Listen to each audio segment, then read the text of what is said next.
Welcome in, everyone, to episode 16 of the Gridiron Geeks. We are so happy to be back after a weird hiatus. I don't know what happened there. We just had stuff happen, life happening. Some of us almost having withdrawals from medication.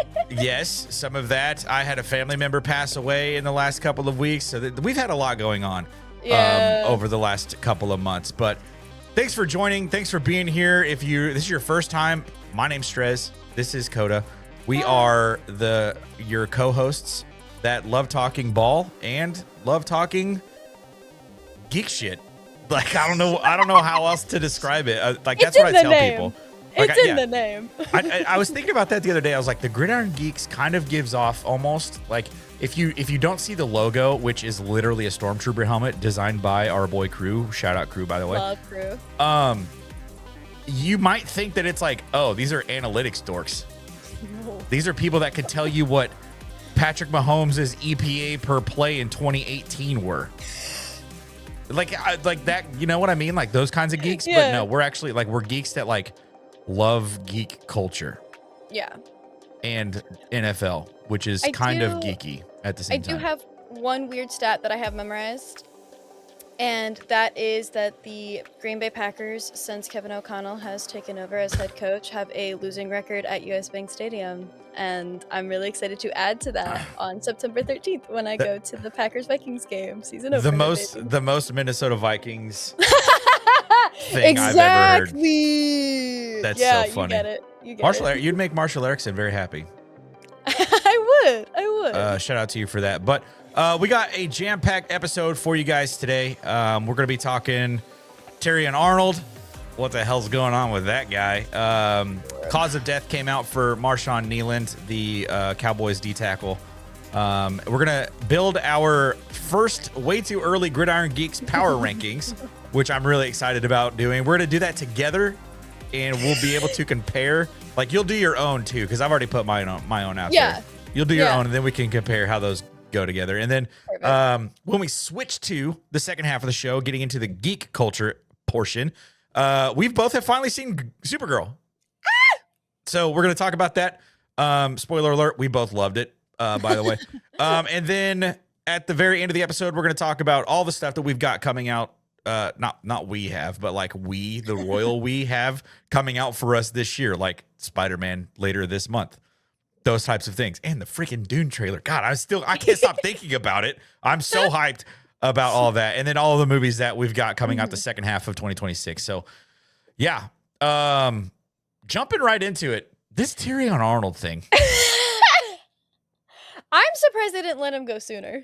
I'm going to be so honest. I'm surprised they didn't let him go sooner. Right when the charges came out, I probably would have been like, hey. But I also get, at the same time, in the American justice system, you are innocent until proven guilty. Right. But there's a piece of me that's also these are crazy accusations and charges. I feel like, not to bring up my hatred of the Chiefs, but I feel like a lot of the precedent on how the NFL handles things of this nature and to this degree of severity did come on the heels of the Chiefs player who, for whatever reason, I am blanking on Rashid Rice. Name here. Thank you. Oh my God. Yeah, Rashid Rice, with all of the issues that Rashid Rice has had, I feel like the way the NFL itself handles these situations has drastically been changed because of that. Because if you're going to give, for lack of a better term, one player favoritism, you kind of have to make that standard across the board. But I think what the Lions did here in releasing him sends a sign to its players and really to the rest of the NFL that, hey, we can take it in our own hands to punish these guys who do these horrible acts of violence, whether they are proven innocent or not, especially with the amount of NFL players that do such horrible things. I think it's a really great move by the Lions. Yeah. Yeah, and not giving him a fully guaranteed contract to be their quarterback for the next 7 years or whatever the Browns did. I wasn't going to say it, but just some organizations make way more dumber decisions than others. But yeah, so I was kind of reading up a little bit on this, and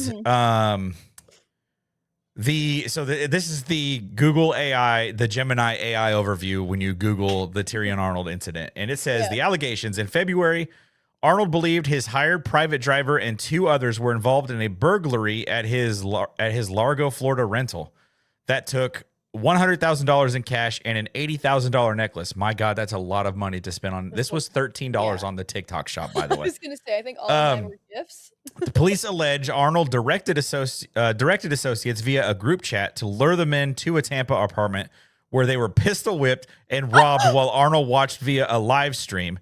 Investigators later determined the victims were uninvolved. And then the charges, Arnold faces counts of armed robbery, kidnapping, and a conspiracy to commit those offenses.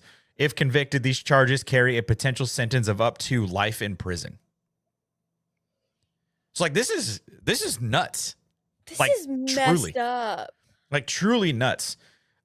He turned himself in and was granted a $1 million bond with conditions requiring him to surrender his passport and have no contact with co-defendants. 2 co-defendants have already pleaded guilty. So he's basically screwed. But I will say, I think turning himself in and, like willingly doing that might help him avoid life in prison. There's also a chance, because my mind kind of, and it kind of flows into the next topic too. My mind kind of flows into, if I'm him and I'm pleading not guilty, I'm going to plead something like not guilty by insanity or whatever they say nowadays. I mean, listen, my experience from this comes from Law and Order Special Victims Unit. But based on this whole TV cop shows. Listen, I believe in Mariska Hargitay. She's having a great year this year. I wouldn't be surprised if they try to pull like a mental health card in this. I mean, he plays football. You can obviously try guarantees he has CTE. I can guarantee you. For sure. This is, I just once again want to say that I do really appreciate the fact that the Lions are not playing around with this. They're taking it seriously.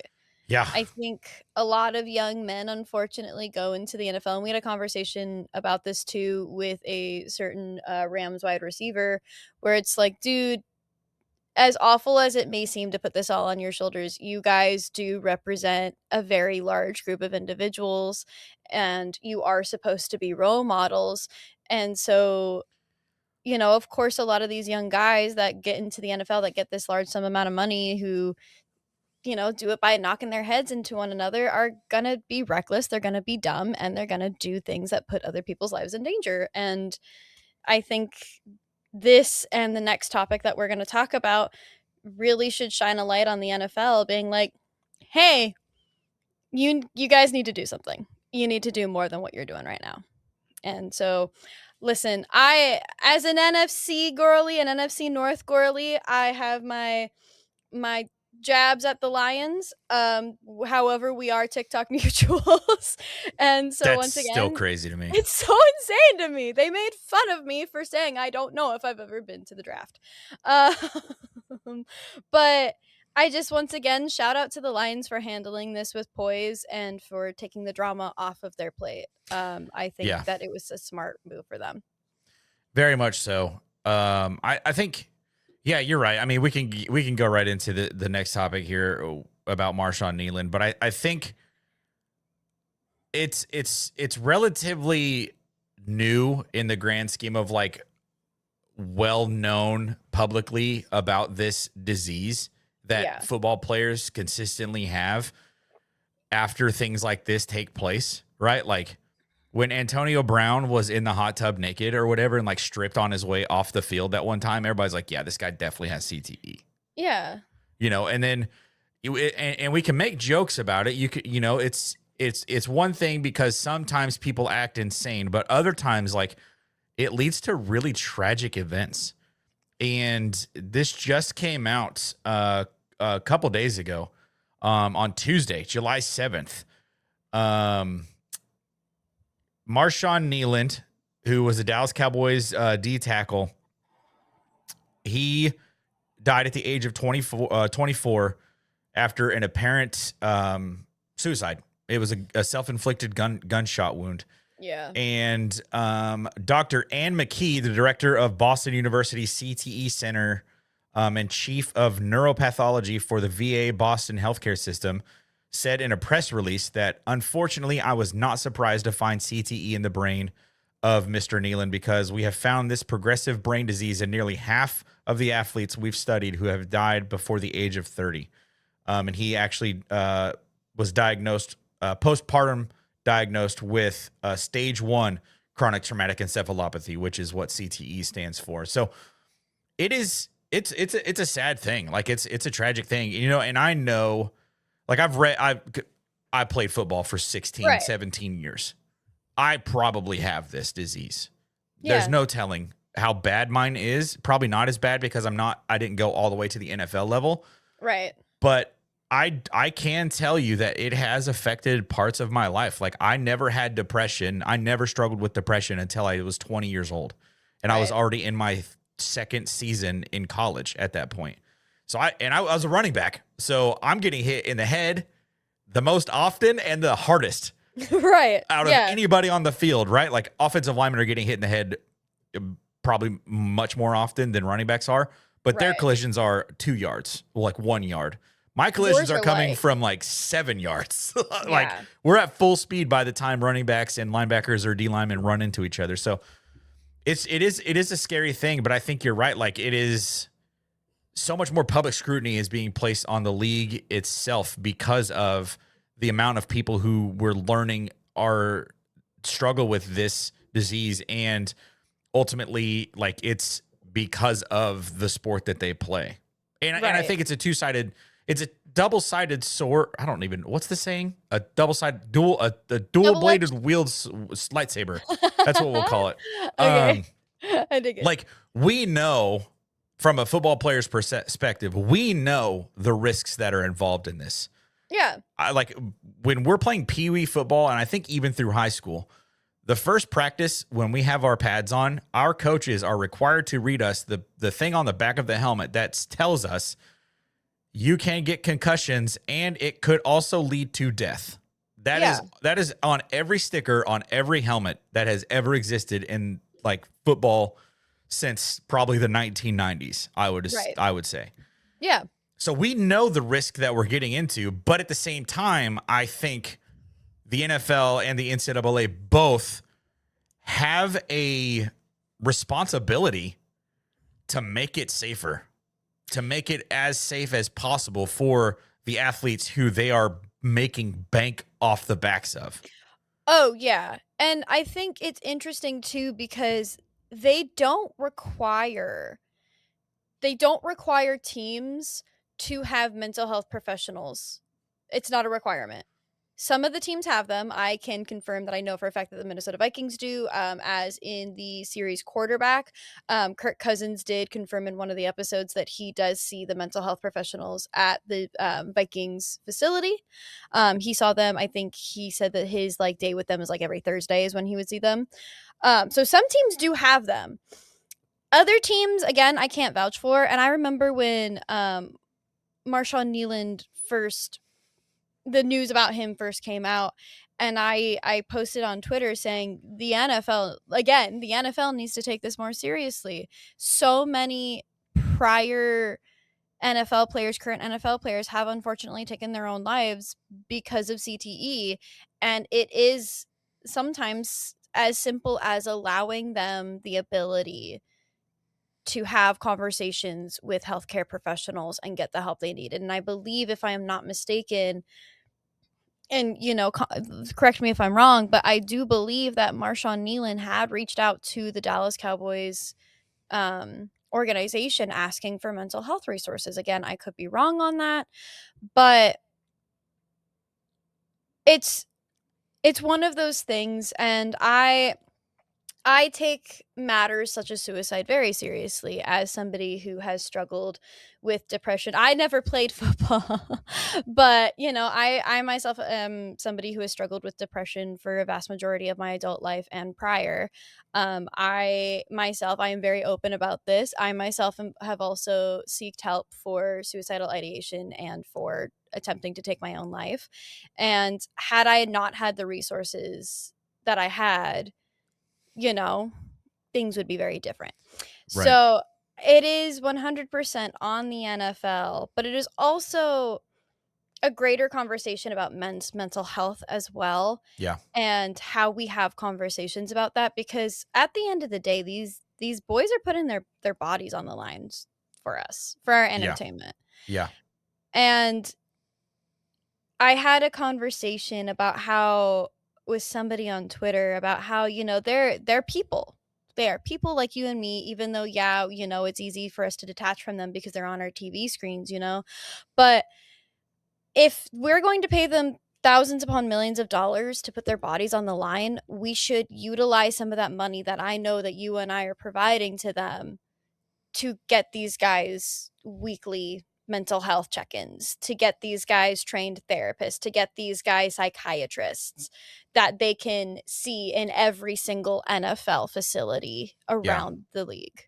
I feel like that is the bare minimum at this point. With I want to say Marshon Neland was not the first person to take his own life last year, if I remember correctly. I think there were a couple of others prior to him for similar reasons. So it's really, really sad. And I do because this is such a heavy topic, I personally just wanted to add, if you guys are struggling, to those of you who are watching this, if you are struggling, please know that there are resources, and that there are resources, and that there is almost always somebody there who can talk to you, whether it is the 988 number, whether it is your local non-emergency line, whether it's simply just walking into your urgent care, talking to a friend, talking to a family member, your pet, your doctor, your teacher. There are always resources. And trust me, as somebody who has been here, what seems really heavy now will not be fixed by one action that may seem so simple. So know that this world is a better place with you in it, and to please, please, please, please, please, please, please get help if you feel that you need it. It is very important, because then I'll be sad, and I don't want to be sad, because the world is a better place with you all in it. 100%. I'll actually read the way that they ended this article on People Magazine. Mm-hmm. If you or someone you know is struggling with mental health challenges, emotional distress, substance use problems, or just needs to talk, call or text 988 or chat at 988lifeline.org 24/7. And I can confirm, they're really helpful. They're really nice too. Highly suggest. A testimonial of someone who has utilized that. 5 out of 5 stars, would recommend. Yeah, it's sad, a very sad story. Yeah. And when it happened, I knew, but it was not nice to get the confirmation that it was most likely caused, at least initiated by this. Yeah. I'm sure there were other things going on that probably led to the final choice or whatever, but right. The CTE definitely did not help in that instance. Those stories both sucked. Let's do something fun now, yeah? Let's do something way more fun. By our Gridiron Geeks NFL Power Rankings. And here's what we're going to do. We are going to go from 32 to 1. Or, we could go 1 to 32, I guess, if you wanted to do it that way. 32 to 1, because I think you and I both agree as to who 32 is. Yeah, let's go ahead and put that one on there. We're going to give our way too early Gridiron Geeks Power Rankings. We'll probably do these throughout the season. I think this could be a really fun section of the show every single week. We'll do our Power Rankings and see how they change and update them accordingly. So starting off very not strong at number 32 is the Arizona Cardinals. They are without a quarterback. They're without a quarterback. I don't know what their plan is anywhere. They have Jeremiah Love, and I think that he is a sensational running back. Yeah.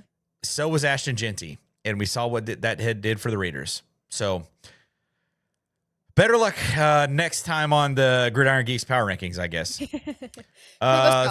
31. What are we thinking? I feel like it has to be an AFC team, not because it needs to be AFC, NFC, like alternating. Yeah. But the thing is that the rest of the NFC is not entirely horrible. I would honestly argue the Jets, low key. That's kind of what I'm thinking, and it does fit the AFC requirement. Even though it's not a requirement, but that does make sense. We will debate about some of these things. I'm pretty sure. But I know for a fact what team we're going to be debating on. There is no debate about the bottom several. And honestly, at 30, I think I'm going to go. I think we should go another AFC team here, and I think we should put the Cleveland Browns there. Yeah, absolutely agree with you there. I feel like a lot of the lower half is going to unfortunately be the AFC. I just don't feel they're as strong as the NFC once again. But I mean, listen, they can prove us wrong.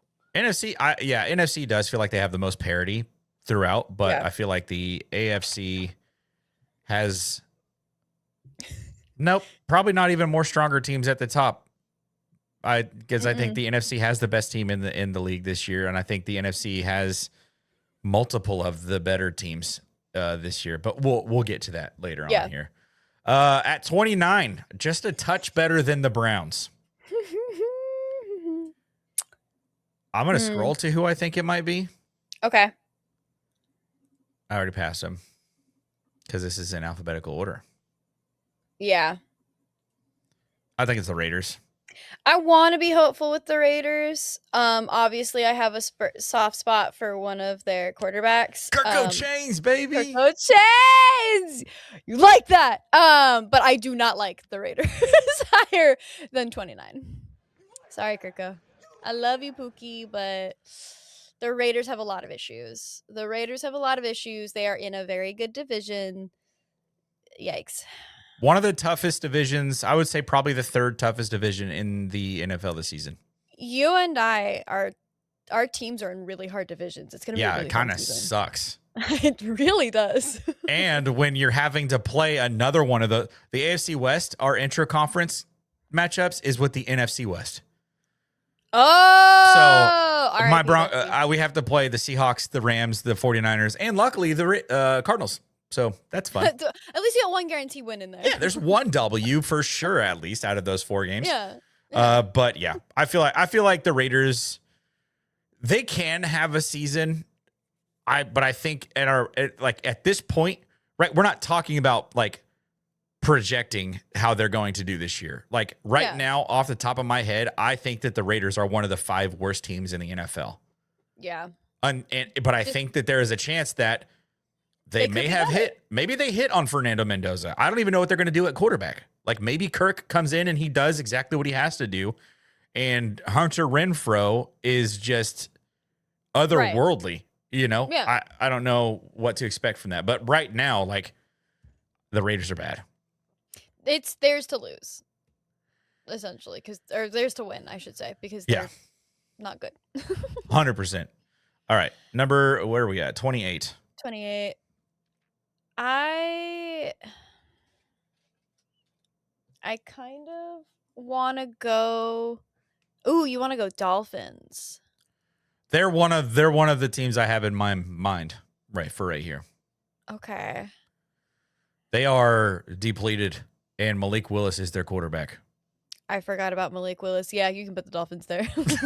I'm not saying that Malik Willis isn't a good quarterback. He has just been a backup his whole career. Right. He's been a backup his whole career, and right now the Dolphins are heavily in a restructure. This is a building year for the Dolphins. It's not, and I mean, not to mention when you look at their division, they're playing against 2 of the best teams in the AFC. Twice. I think the NFC is against the AFC East this year, but I may be wrong on that. The NFC North? Yeah, the NFC North and the AFC East, I think, are... Yikes. Let me double check the schedule real quick. I might be wrong. I know we play. No, yeah. We're playing the Bills, the Colts. Oh no. We're playing the Bills, the Colts, the Patriots, and the Jets. Interesting. Okay. You don't what? You don't have the Dolphins? Mm-mm. Oh, we do. There we are. Oh, wait. Is that preseason? Nope, there it is. October 4th. Yeah, there it is. I was like, that feels Okay. wrong. Yeah. We So got the Dolphins in Yeah, October. that sucks. Dolphins also, outside of playing the Bills and the Patriots twice, They play the NFC North. they also have to play the entire NFC North. And we they're will get playing to the- them. Yeah. Don't know what to do with any of those teams because I think the Lions could win it. I think the Vikings could win it. I think the Bears could win it. I think the Packers could win it. It's a hard division. Like that's just a nutty division. The worst part too is that they're playing the Vikings and the Packers at home in Minnesota and Wisconsin. So they're yikes. Pray for the Dolphins. Pray for the Dolphins. That's hilarious. And they have a brand new head coach. It's like if they come out of the season with an even split record, I'm going to be genuinely surprised. This is a rebuilding year for them, 100%. Genuine. Should we drop them lower? No. Like I'm talking myself into making them like one of the bottom 3. I would maybe put the Raiders above them. We can switch the Raiders and the Dolphins. Yeah, that is about as comfortable as I would go. That'll make me feel better about the Broncos beating the Raiders because they're higher on the list than the Dolphins are. Well, and that just gives the Vikings a free win, so I'll take it. This is alphabetical order, Strez. You can find this. There we go. You can do it. I believe in you. All right, number 27. Have we done anyone from the NFC South yet? We've done one NFC team.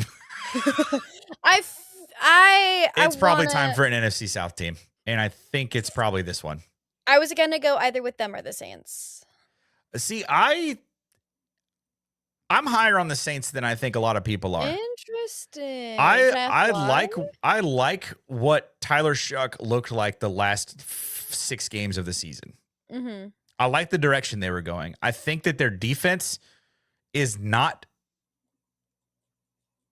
the main reason why they couldn't win games last year. And if Chris Olave is able to stay healthy this year, there's no telling what that offense could look like.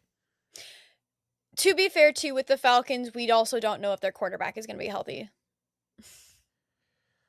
That's true. He does not have a good track record. I don't know if I trust him. I'll put the Falcons at 27. I'm not mad about that. But yeah, let's do that. I'm actually looking. I'm pretty sure Alvin Kamara is still on the Saints roster as of right now. If he's not, I'm going to be genuinely concerned as to where that man went because he just disappeared off the face of the earth. There's a lot of speculation about him potentially joining the Broncos, but then the Broncos, he's still with the Saints. Okay. Via trade, but I wasn't sure if he was a free agency or if he was actually still on their active roster. So, Hey, another NFC team is now on the podium in the bottom 10. But hey, back to the AFC now, right? Maybe. I kind of have to scroll through to like just refresh. See the teams to like refresh my brain. And Giants? Honestly? Yeah. I'm kind of vibing with that. Because it's not the Bucs. It could be the Titans. I feel like the Titans have a higher ceiling for me. I agree. They have a better defense. Yeah, they really started showing up at the end of last season. Yeah, and I like the moves they made at the draft too. Yes. I am not high at all on basically every piece of the Giants offense. Not to mention the fact that with some of the offseason shenanigans that have happened, I do not think that locker room is united at all. Yeah. I don't think they're united. I think I read something today about Malik Neighbors might not even be able to be back until week 6. So if he's out for the first Right. third of the season, you're toast. Right.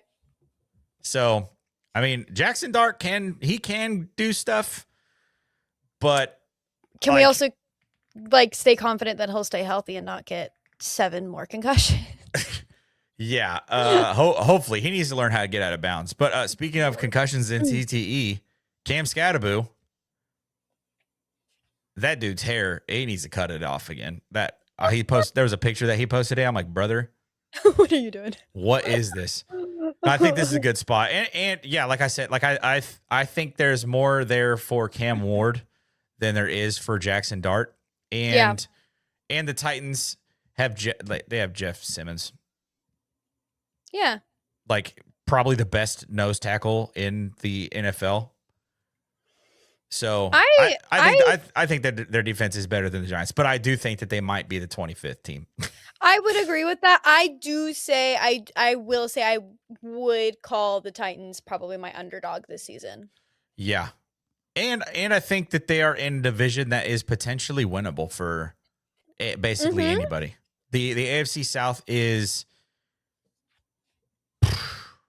I don't know. The Texans can be good. I don't know. Their defense is fantastic. Their defense is great. What version of the offense are we getting? Yeah, they address their offensive line, and I think if CJ Stroud has some time to function in the pocket, he's got weapons everywhere. Right. But I don't know if I trust CJ Stroud genuinely. Like, yeah, and then at the really same good, time, and then just had a weird fallout, you know? Yeah, and at the same time, with the Colts, they were the Super Bowl favorites the first half of the season. And then one injury just ruined their entire year. Right. So I don't know what to do with that. You know what I mean? So the AFC South it's going to be a tough division to make sense of this season. All right, number 24. We are now moving into the top 24 of the league here. I kind of want to say the Jags. What? I don't know. Really? I don't know about that one. Maybe I definitely don't think. I think I think you're getting stuck on the fact that it's the Jags. You have to look at what the Jags did this last year. Trevor Lawrence was playing MVP caliber football this last season. I don't trust them. I don't trust him. I don't know. I am not putting the Jags at 24. I refuse to do that. All right. 23 maybe, but 24, I refuse to put the Jags there. I'll take 23. I think we can maybe start to think about the Saints at this point. Mm-hmm. And the Bucs. I think the Buccaneers are better than the I agree. Early 20s. I think we go with the Saints here. I'm happy with the Saints there. I think the Buccaneers are probably late teens personally, especially if Baker Mayfield is Baker Mayfield. You know what I mean? Yeah. If he's healthy, if Bucky Irving stays healthy, if Emeka Egbuka stays healthy, they are a very difficult team to beat. Yeah. And I was actually talking to one of my best friends the other day. I was like, I don't know why I do this, but I always forget about Chris Godwin. Yeah. Like for some reason, I just always forget that he is out there, and it's like he is a fantastic wide receiver. And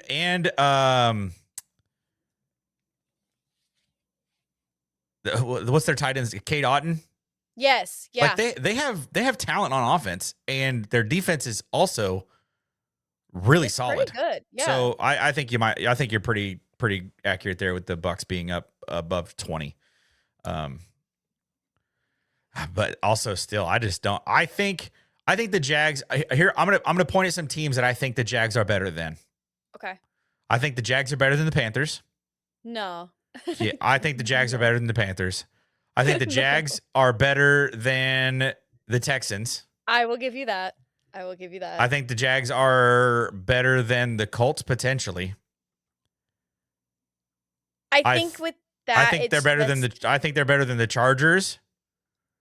I think that they're better than the Steelers. I think they're better than the Buccaneers.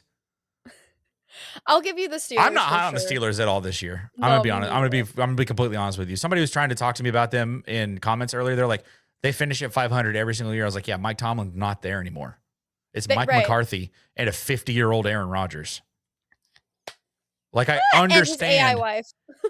Yeah, I understand that it's the Pittsburgh Steelers, but we're looking at I mean, the Ravens are probably going to be really good this year. If Lamar is healthy, they're going to be really good this year. Scary. The They are going Bengals, to be an AFC contender. Yeah. the Bengals have addressed their defense.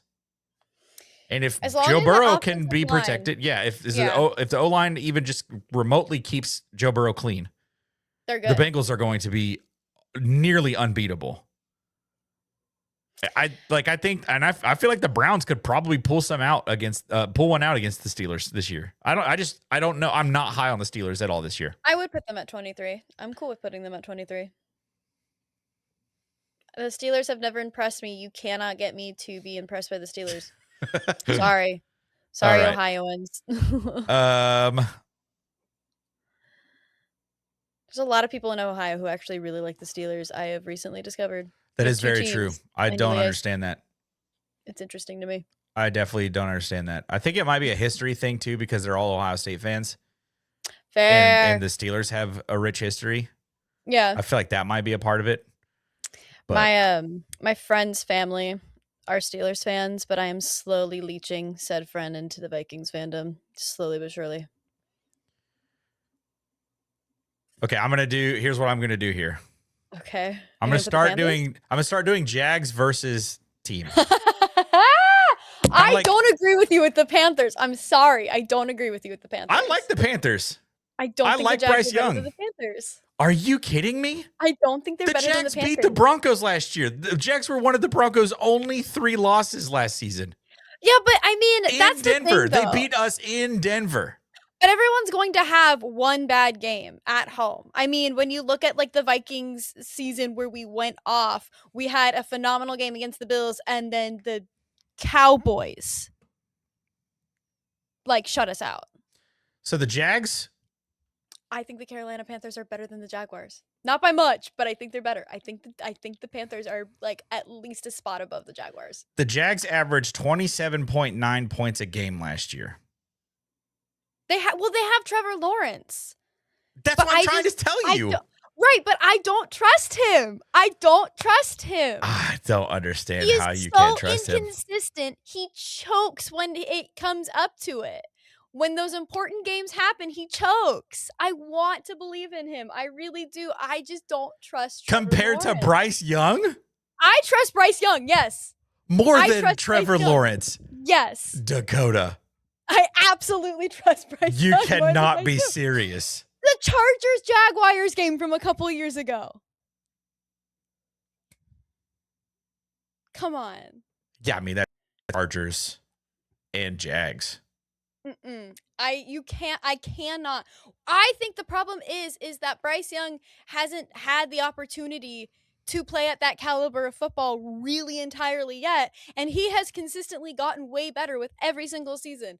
Absolutely, I think the Carolina Panthers are better than the Jaguars, if at least by one slot. I stand by this. I stand 10 toes down. I am at a loss for words with that. Okay, I'm going to do a different team then. The Texans or the Colts? Jags are better than both of them. Well, yeah. But who's better than who? Are the Colts better than the Texans?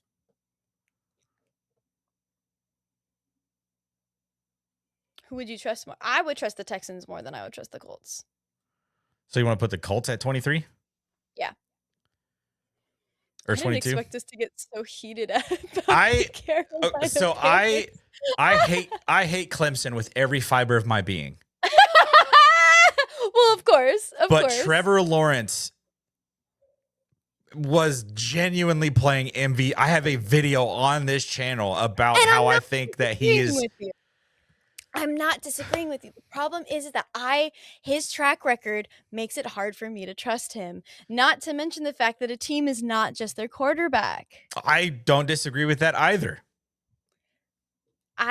I don't know if I like I said, I would be fine if they were like one on top of each other, like if we can compromise and it's like Panthers Jags or Jags Panthers, but they need to be close. That is how I feel about this. The Jags, okay. The Jags last season were 6th in total points scored and 8th in total points against. Their offense and their defense were both top 10. And yet. What? I don't trust them. I don't know. I just don't trust them. I trust the Carolina Panthers more than I trust the Jaguars.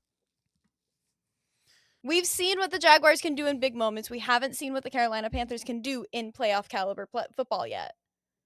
And I think I would trust trust Bryce Young more than I would trust Trevor Lawrence in big moments. Who do you think will win the NFC South then?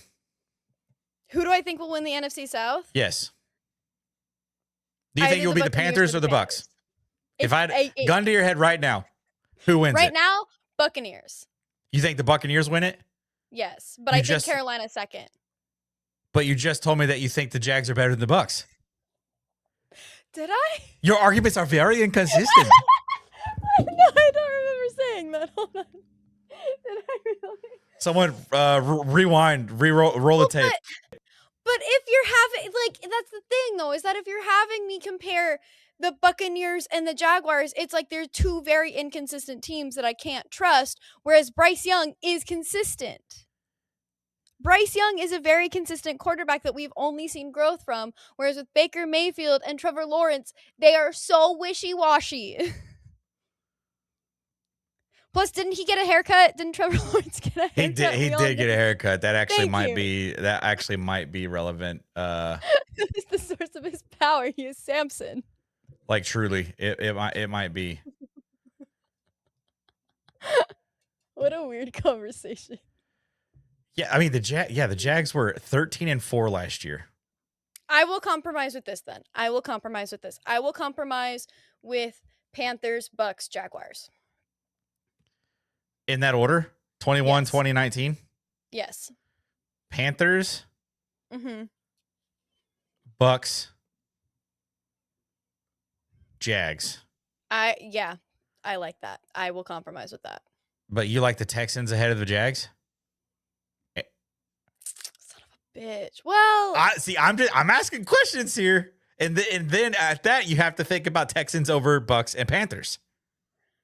I trust the Panthers and the Bucs more than I trust the Texans, I think. So I would maybe put the Texans at 20. I would just move everybody up one. So I'd move the Jaguars. Oh, I could just do it that way. I did not realize that I could do that. Look at you. Learning something new here, chat. Texans. Wow. We are not very high in the AFC South this year. And by we, I mean you. No. I am dead, chat. This is hilarious. This is the most that we have ever argued before in our entire lives. It is. Okay. I feel like it's only going to get worse as we go, though. At 17, I have a thought in my brain of who I want to put at number 17. Okay. But I am curious what you are feeling at this moment. Mm-hmm. Who do you want to put there? I want to know. I want to know who you feel first. Who I feel? Yes.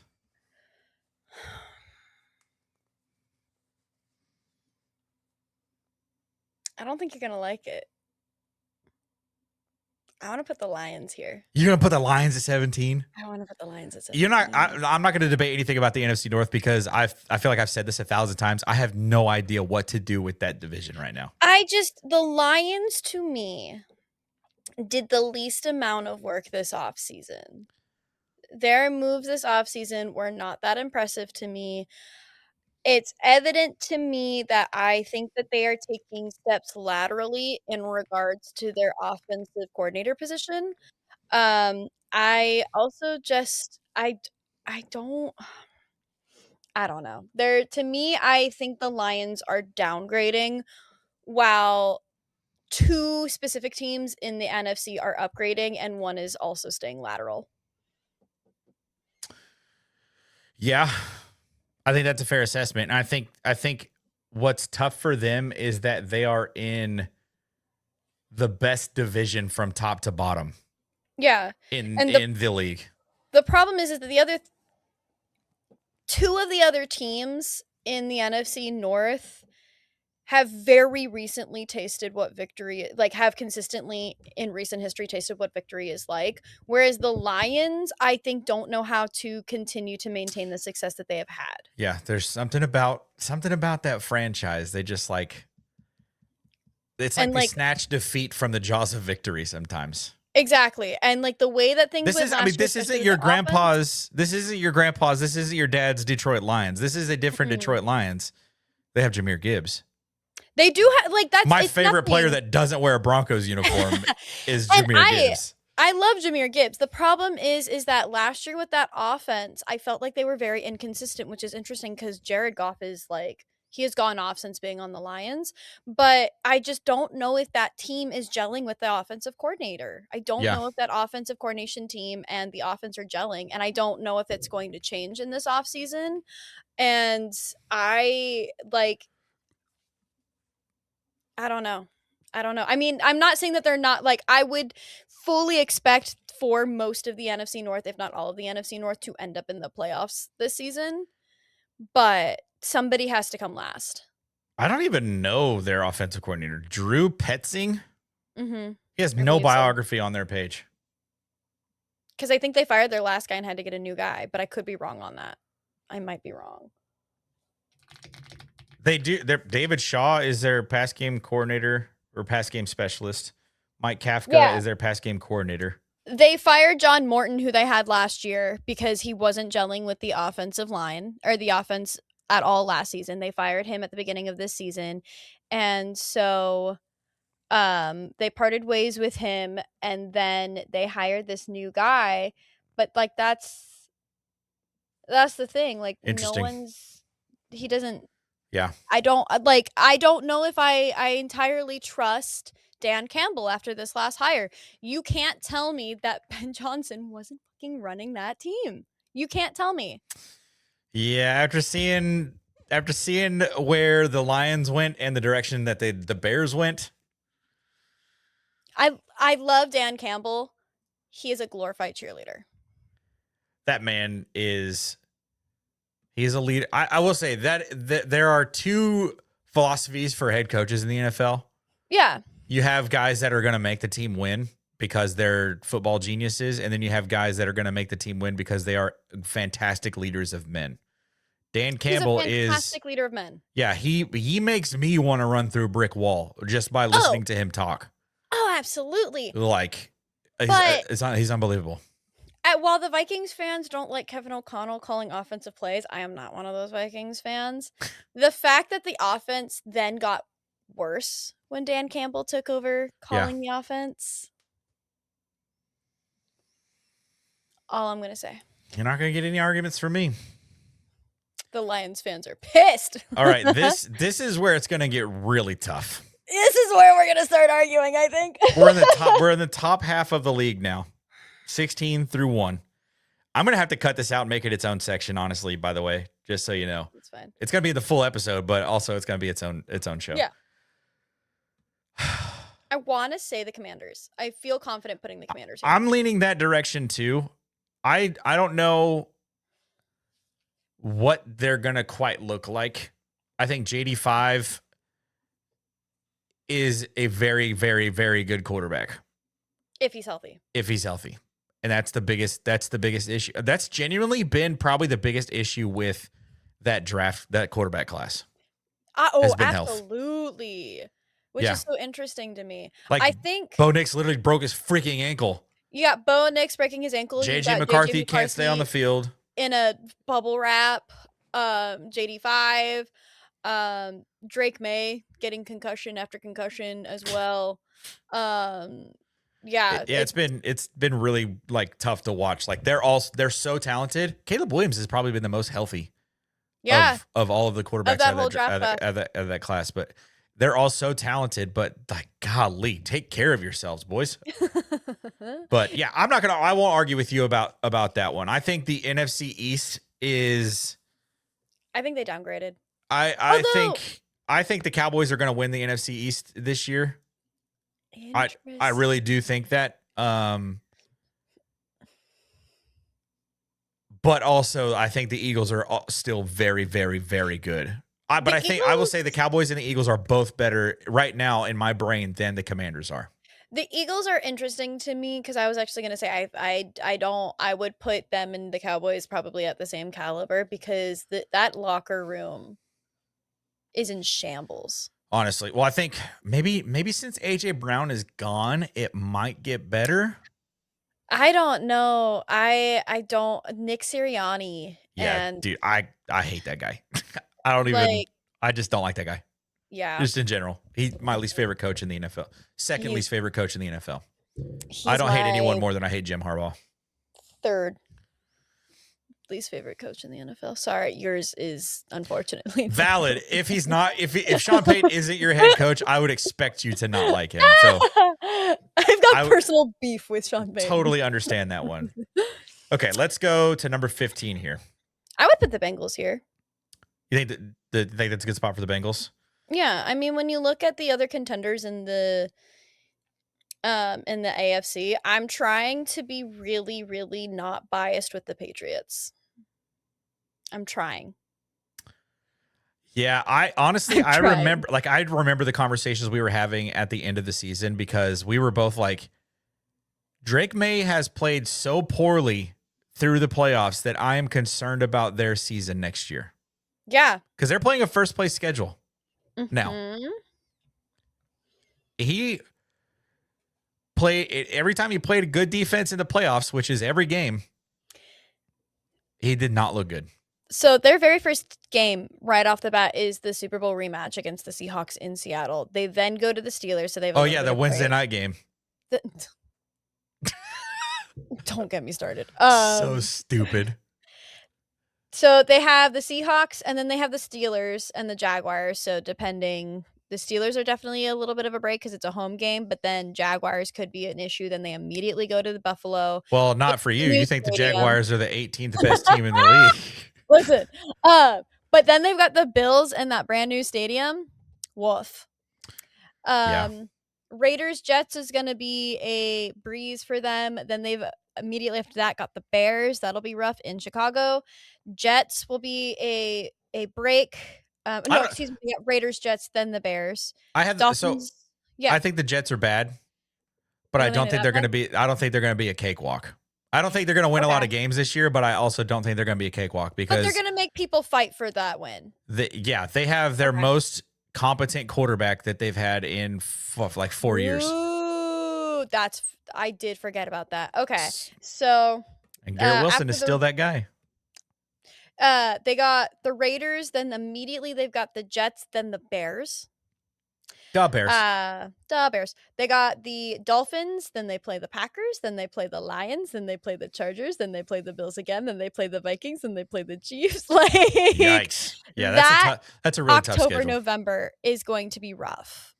And like with those defenses, with that Minnesota Vikings line, I mean, by that point, Micah Parsons is probably going to be feeling better from his boo-boo to want to come back and play. I'm thinking, I'm hearing week 4 to week 6. Oh, he's interesting considering who the Vikings play first. It's Bo Nix's fault. I don't know. Like people need to be, they need to be mad at Bo Nix. He juked him so hard. I'm not mad at Bo Nix. Bo Nix put such a move on Micah Parsons that he tore Micah Parsons' ACL. I'm gonna get one of those God candles of Bo Nix. You need to get me one too. Send it right to me. If I find one, I will absolutely send it to you. That's my dog. You know what? Yeah, I would put the Patriots at 14. For real? I'll put them at 14. Oh, I don't know if I can do that. Have they fixed that offensive line? They just went to the Super Bowl. Did they fix that I will say, teams that lose the Super Bowl historically do not do very well the following season. Did they fix that offensive line? Their offensive line issues is similar to the Chargers. I think it's health. Right. So do we Do we think that that offensive line can stay healthy? Do we think they fix that offensive line? I don't. I'm Who would you looking. put here then? I'm looking at this list, right, and I see probably.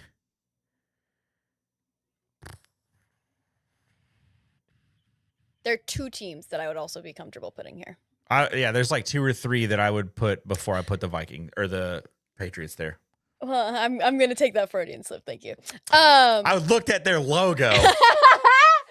How is George Kittle in his recovery? I mean, obviously he was just at Taylor and Travis's wedding because, of course, I had to mention it. How is George Kittle looking? Is he a week 1 starter? Do we know? Let's see. George Kittle, week 1. Mm-hmm. Targets week 1 says he's on track. Okay, then I don't know if I'll put the Niners here then. That was on June 3rd. And so there's Christian McCaffrey has been looking really good this offseason. I think Brock Purdy doesn't get near as much credit as Brock Purdy should get. You and I agree so wholeheartedly. I feel like this is actually partially why you and I became friends, if I remember correctly, because you and I are on the pro Brock. Yeah, I feel like that might have been some of our first interactions. I don't think the 49ers go here. I agree, especially with knowing that Christian McCaffrey and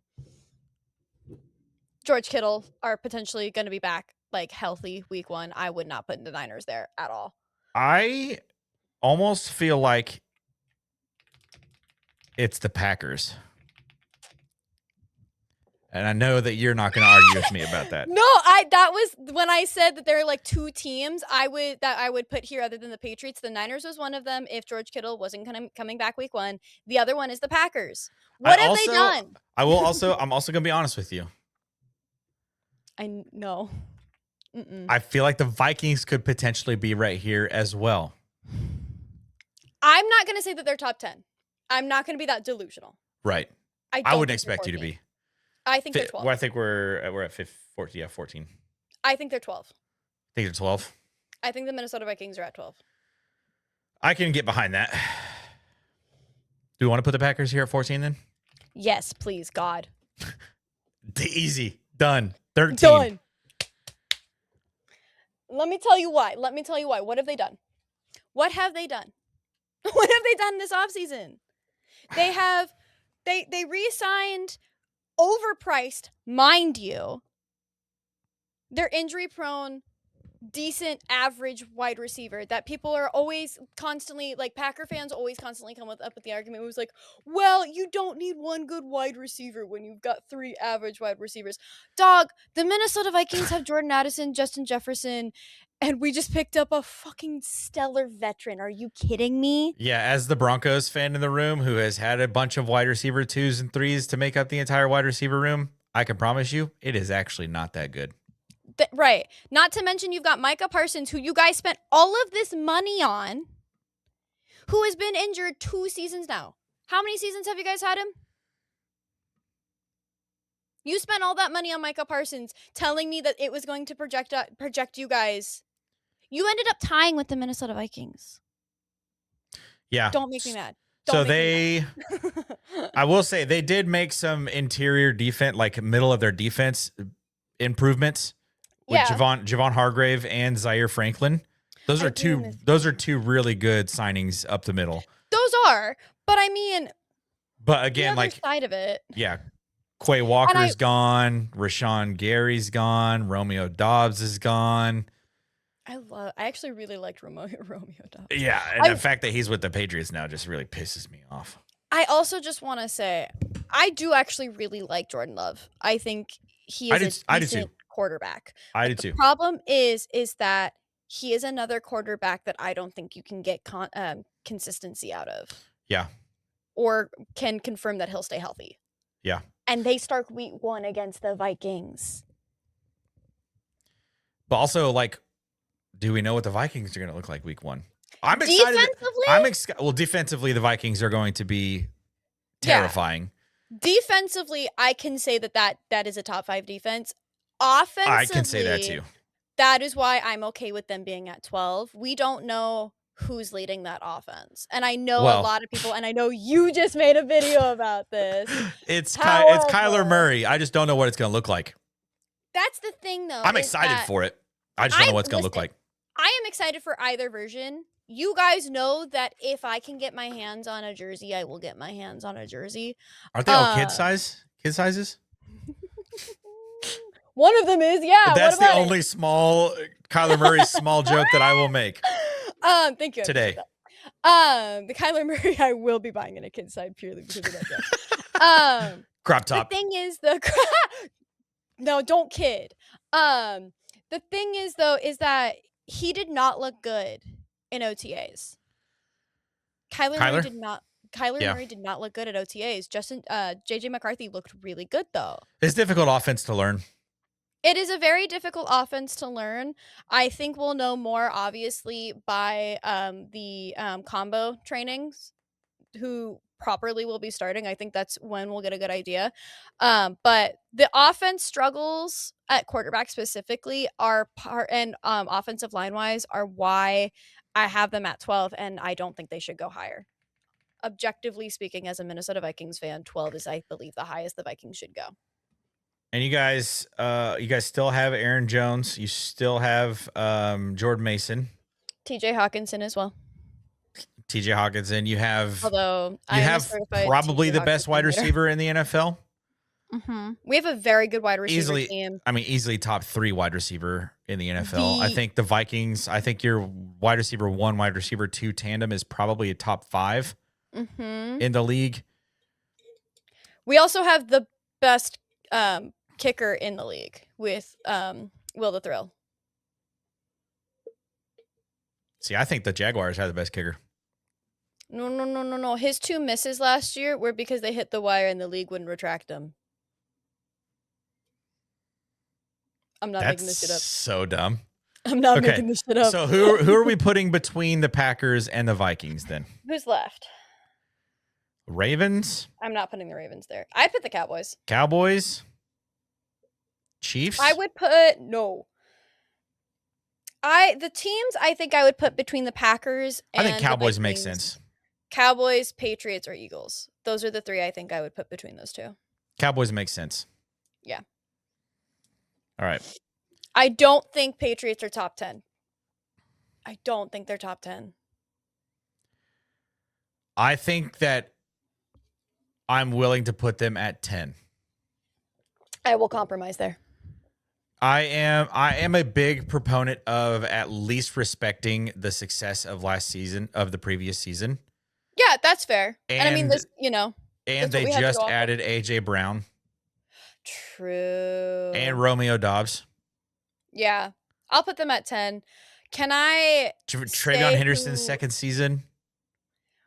Can I say who I think goes at 11 without it fueling your Broncos ego? Wait, I didn't mean it. You said Broncos. I clicked the wrong team. Who am I putting here? Patriots.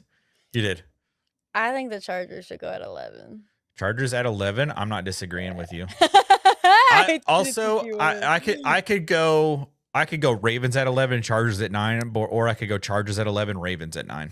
I want Chargers at 11, Ravens at 9. All right, let's do that. I like the Ravens. Lamar Jackson is scary. Yeah, I think Derrick Henry still has two years left in his prime. And that defense. They just hired Jesse Minter. Yeah, it's a scary ass defense. Like they brought in a young, hungry, defensive-minded guy to be their head coach. I think that their defense is going to look a lot better than it did last season. That's going to be delicious. Yeah. So, and Zay Flowers is so sick.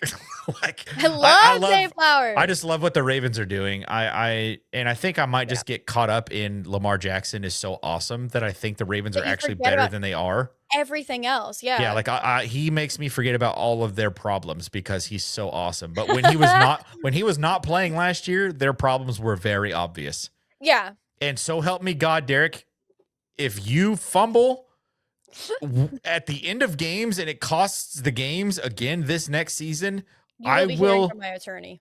send you a very strongly worded tweet with several frowny faces. With several frowny faces. All right. Can I co-sign on that tweet? Yes, absolutely. Number 8, I think that the Bears go here. I am not mad about that. Or the Niners. Or the Seahawks. I could go with any of those 3 teams. I think the Seahawks need to be higher. They lost so much. That defense is still so scary, though. They lost so much from the defense itself. Did they? Yes. Reek Woolen is gone. Oh. Seahawks. Didn't they add to their offensive Kobe line? Bryant is gone. Oh, I forgot they lost Kobe Bryant.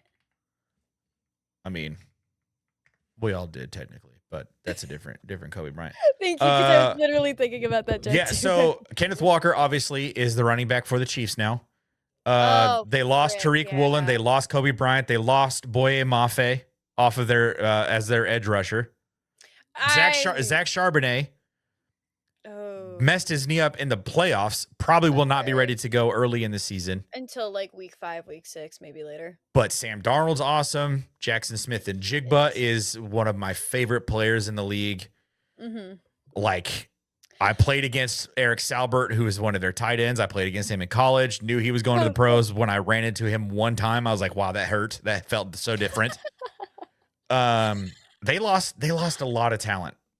I'd be okay then putting them at 7. I don't know if I'd put them at 8. Okay. You want to put the Bears here? I want to put the Bears, and then I want to put the Seahawks. Yeah. We're giving the Chiefs a lot of credit. They've picked up so many fucking weapons. A running back. Well, it's also going to be Travis Kelce's last season, so you don't think that man is not going to ball out? He has been literal poop from a butt the last 2 years. Travis Kelce, that's my point. Travis Kelce has not been good for 2 years. It's his last season. He's going to lock the fuck in. I don't know. Do you think the Seahawks are better than the Chiefs? And are you being... Bias aside, I really think that the Chiefs... We've gotten so hung up on the Chiefs are going to be fantastic as long as they have Andy Reid and Patrick Mahomes. The problem is they have not improved anywhere else. Chris Jones is getting old. Travis Kelce is getting old. They have no Patrick good Mahomes receivers. Is also coming off of an injury. Also coming off of an ACL, MCL tear. I forgot it was that severe. Okay, I would put the Chiefs at 8, and I would put the Bears above the Chiefs then. All right, thank you. You're welcome. All right, now we're getting into the nitty gritty. I feel like I will say though, before we get into it, I still believe in Tay Voodoo. This is nothing against Taylor Swift Swifties. Please don't come for us. I'm scared of Tay Voodoo. I'm scared of Tay Voodoo. I'm not. I am. I've seen it in action. Okay, so can I put number 1 on the board already, like right away? You're gonna put the Rams. Yes. I don't know if What? I am okay with them at 2. Who do you have at 1? Do you have the Bills at 1? You're kidding. With the walking turnover that is Josh Allen at quarterback? Don't piss me off. He did just win the MVP. Right. I don't know. He also has girl dad energy. Listen. I don't know that they Joe Brady. They moved off of Sean McDermott, and now they have a new head coach in Joe Brady, who obviously has been in the building for several years. They've made a lot of improvements in the offseason too, and I genuinely think somebody DJ Moore, I still can't get over that freaking trade. Which also, as somebody who has witnessed this firsthand, there is something about getting a brand new stadium. Yeah. That just ignites something in you. Yeah. That's fair. I think too, Josh Allen is great coming off of an MVP. You also have to consider the fact that he didn't win MVP. Matt Stafford won MVP. It was what am I thinking? Matthew Stafford won MVP. However, they did just recently they did draft a new quarterback, so Matthew Stafford is either at his peak or that quarterback is never touching the field in the NFL. Well, I don't know. Ty Simpson is never touching the field in the NFL. As long as Matthew Stafford has a job, yes. But my thing is with that They signed a 1-year extension for him. He's going to be there for the next 2 seasons. Well, right, but that's my thing is that we don't know where Matthew Stafford is. Has he hit his peak, or do we think that he has a couple more years? Not to mention the fact that Puka Nacua is having all of these bizarre. Yes, but do you not remember that Myles Garrett is now on the Rams? Ooh. Aaron Donald might come out of retirement. Like, there are actual whispers about this. Has he been the thing about Aaron Donald? You know what I'm trying to say. Yes. Do we know that he's still been working out in his Yes, he has been. Okay. I don't Go know. look at his Instagram. He still looks like he could walk out there right now and just be dominant. Promise? I don't think he's coming out of retirement, but no. just adding Myles Garrett to that already very good defense is just unbelievable. They have maybe 2 receivers though. And I feel like they still have a lot of weaknesses that they didn't address on that offense. You know how I feel about Puka Nacua as a wide receiver. I know. We both feel the same about Puka. I don't think that the Bills are the best team right now. I don't know if I think the Rams are either though. Because I just watched the Broncos beat the Bills in the playoffs last year, and the Broncos also got better. Do you think the Broncos are the best team in the NFL? Answering honestly. I do not think that the Broncos are the best team in the NFL. Okay. I think they're a top 5, top 4 team. I can agree with you on that. I don't know if I can agree with the Rams being number 1. They have so many issues with that offense that yes, they were able to still do impressive things, but we don't know what version of Puka Nacua we're getting. We don't even know officially if Puka Nacua can play week 1. Yeah, that's very true. Okay, well, so I thought we were going to be completely in agreement on the Rams being first. So let's go back to number 6 here. Do we want to put the 49ers at 6? No, I want to put the Seahawks at 6. I want to put the 49ers at 5. Okay. We're pretty high on the Eagles. I don't know if I'm this high on the Eagles. I know, because we were just talking about how we thought that they were comparatively. Yeah, we have the Cowboys down here at 13. And I think that the Cowboys are going to be freaking awesome this year. Do we want to move everybody up 1? And put the Eagles at 12? Like this? Yeah.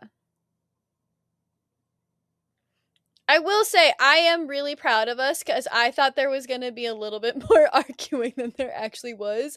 And the arguments we did have about the Jaguars Panthers, not expected. The random arguments. It's so weird. But I don't know, because I think that the Eagles are better than these 3 teams right now. Oddly enough, I don't know if they're better than the Vikings, but oddly enough, I do agree with the Chargers and the Patriots, which is interesting. It's because you're a Vikings fan. Well, I mean, yeah, but also I feel like the Eagles have lost more than they've gained in this offseason. Yeah. And because they got a bunch of picks for the AJ Brown trade. I wouldn't be mad if we swapped if what we did is we swapped the Vikings and the Chargers and then put the if we did that, I wouldn't be mad about that. Because the Patriots have gotten, as you said, a lot of weapons this offseason.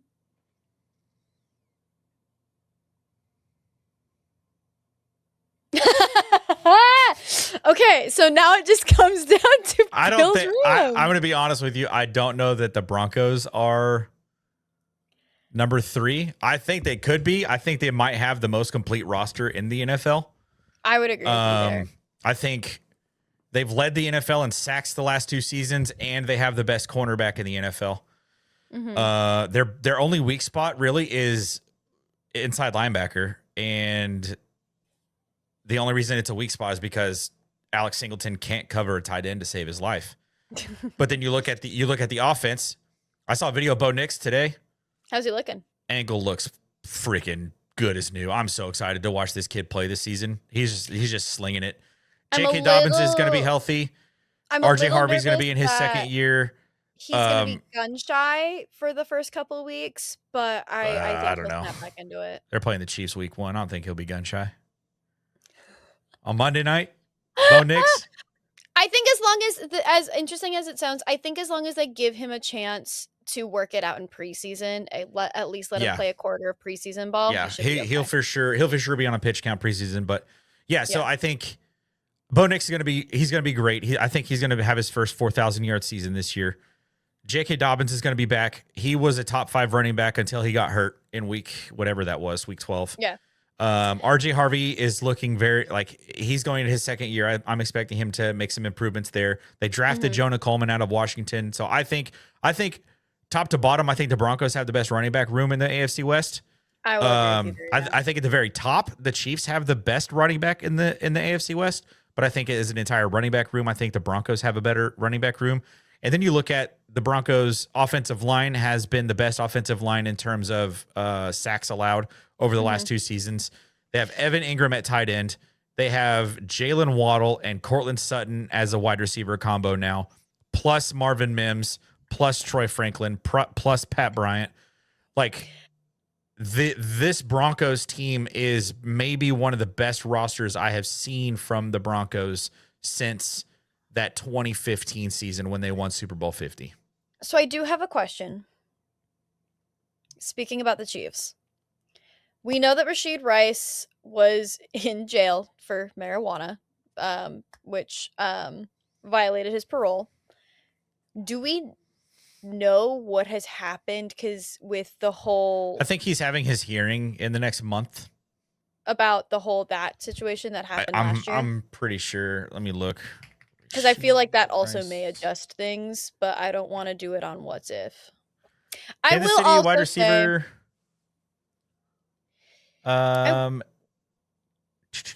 He was released from custody on June 16th.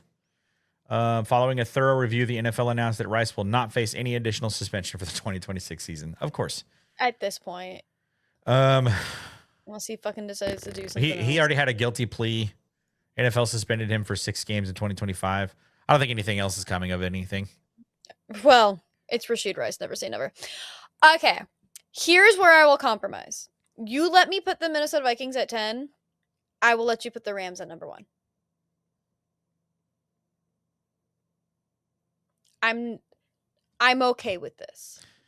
I am as well. I'm trying to think. The only thing, I think the Jags are better than 18. Where would you put them? I would put them in the top 12. I think the Jags are better than the Chargers. I would probably move them to 12 and bump everybody down 1. I'm okay with that. I also might be higher on the Lions. I don't know. I'm not. I'm not. But I will allow you to do that with the Jaguars. I'm not going to move anything here. I'm saying for me, I think my personal, I mean, I can look at it right here. Like my personal rankings, I had, where did I have the Jaguars? The Jags. I had the Jags at 4. I had the Jags at 14, actually. I had the Lions at 12. Chiefs. I had the Chiefs at 13. I had where'd you have the Vikings? Tell everyone. I had the Texans I had the Texans at 8. I think that's the biggest difference between mine and ours. Is the Texans at 21 versus 8? Yeah. That's probably the biggest difference between my rankings. I don't hate this. I think it looks good. I don't hate it. We good to finalize?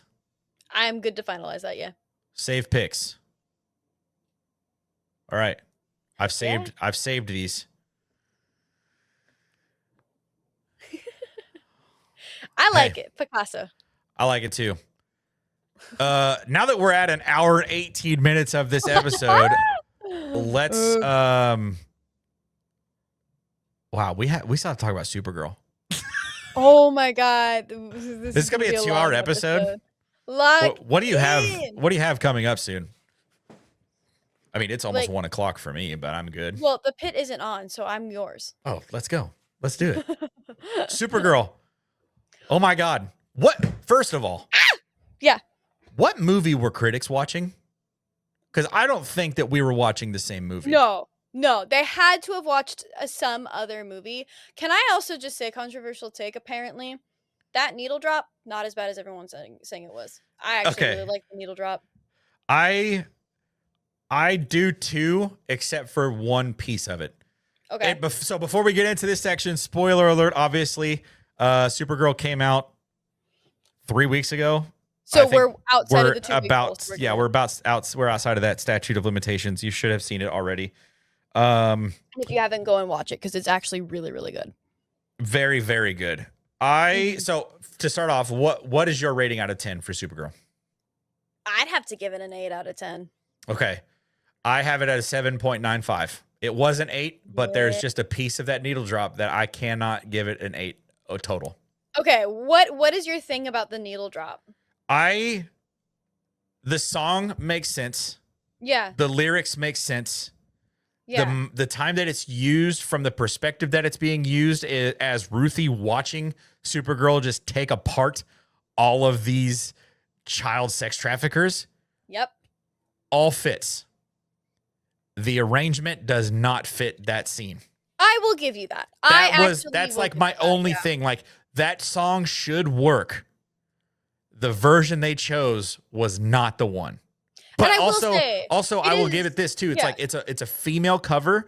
Right. We're watching Supergirl. We're watching Ruthie. We're watching Supergirl beat up these people who have been kidnapping young girls. Like, it should work, but just the way that it sounds while I'm watching what I'm watching on the screen doesn't click in my brain properly. That was why I took 0.05 points away. Yeah. I will agree with you there. And what I'm about to say is no shade to the artist. No, I actually really like personally the cover. I think they should have gone maybe with a little bit more, and this is coming from somebody who has a degree in musical theater, who has studied musical theater and like voice and whatnot. I think it should have been a cover of somebody who maybe had a little bit more of a belt than kind of the raspy voice that this vocalist had personally. I think it was the type of vocal style that this art. Now, I actually went and listened to the cover independently. It is a very good cover. I just don't know if that artist's voice specifically fit that moment. Like, as you said, I think if they had gone with a different female voice for that cover, although I do know that this artist had already previously covered the song and she didn't cover it for the movie. They just found it kind of similar to the one cover that they did for Black Widow at the beginning of that was like a pre-established cover that then they found and used it. But I think that was a really great song for that moment. Like you said, the message of the middle, which is actually one of my all-time favorite songs. It was one of the times I actually started crying in that film because it just like it hit me personally. Yeah. So like in my soul as somebody who loves that song and heavily identified with Kara in this moment. Yeah, like just like the message of it just takes some time. A little girl, you're in the middle of the ride. Everything is going to be all right. Like, it makes so much sense. Yeah. It just doesn't work the way that it needs to. Yeah. That's like my only thing. And also, like, why not just use Call Me by Blondie? That song wasn't even in the freaking movie. It was in all of the trailers and all of the marketing material. She wore Blondie shirts the whole movie. Yeah. Why it's not a play missed that? Opportunity. I was just, I was really bothered. I just don't understand why that turned out to be the way that it turned out. But like, that was really my only like negative. I thought my other negative was I think that the movie probably could have been 15 to 20 minutes longer. I think I had a conversation with a friend of mine that I can understand why some people would think that the subplot of the child sex trafficking ring was a little half-baked, and I can agree with that because there wasn't as many emotional stakes tied to that specific plot as there was with Ruthie getting revenge for her family. I think if they had maybe done a little bit more digging into it, maybe just a little bit more time establishing that outside Yeah. of this family, because the only time we really get the emotional gravity of it is from the family that says that they're going to help Kara and Ruthie. But the problem is that unfortunately we are set up to then be like, why would you do that to them, to this family? And had we had maybe gotten a little bit more detail prior, we could have also We knew empathized they were going to with get those their parents. daughter back. Yeah.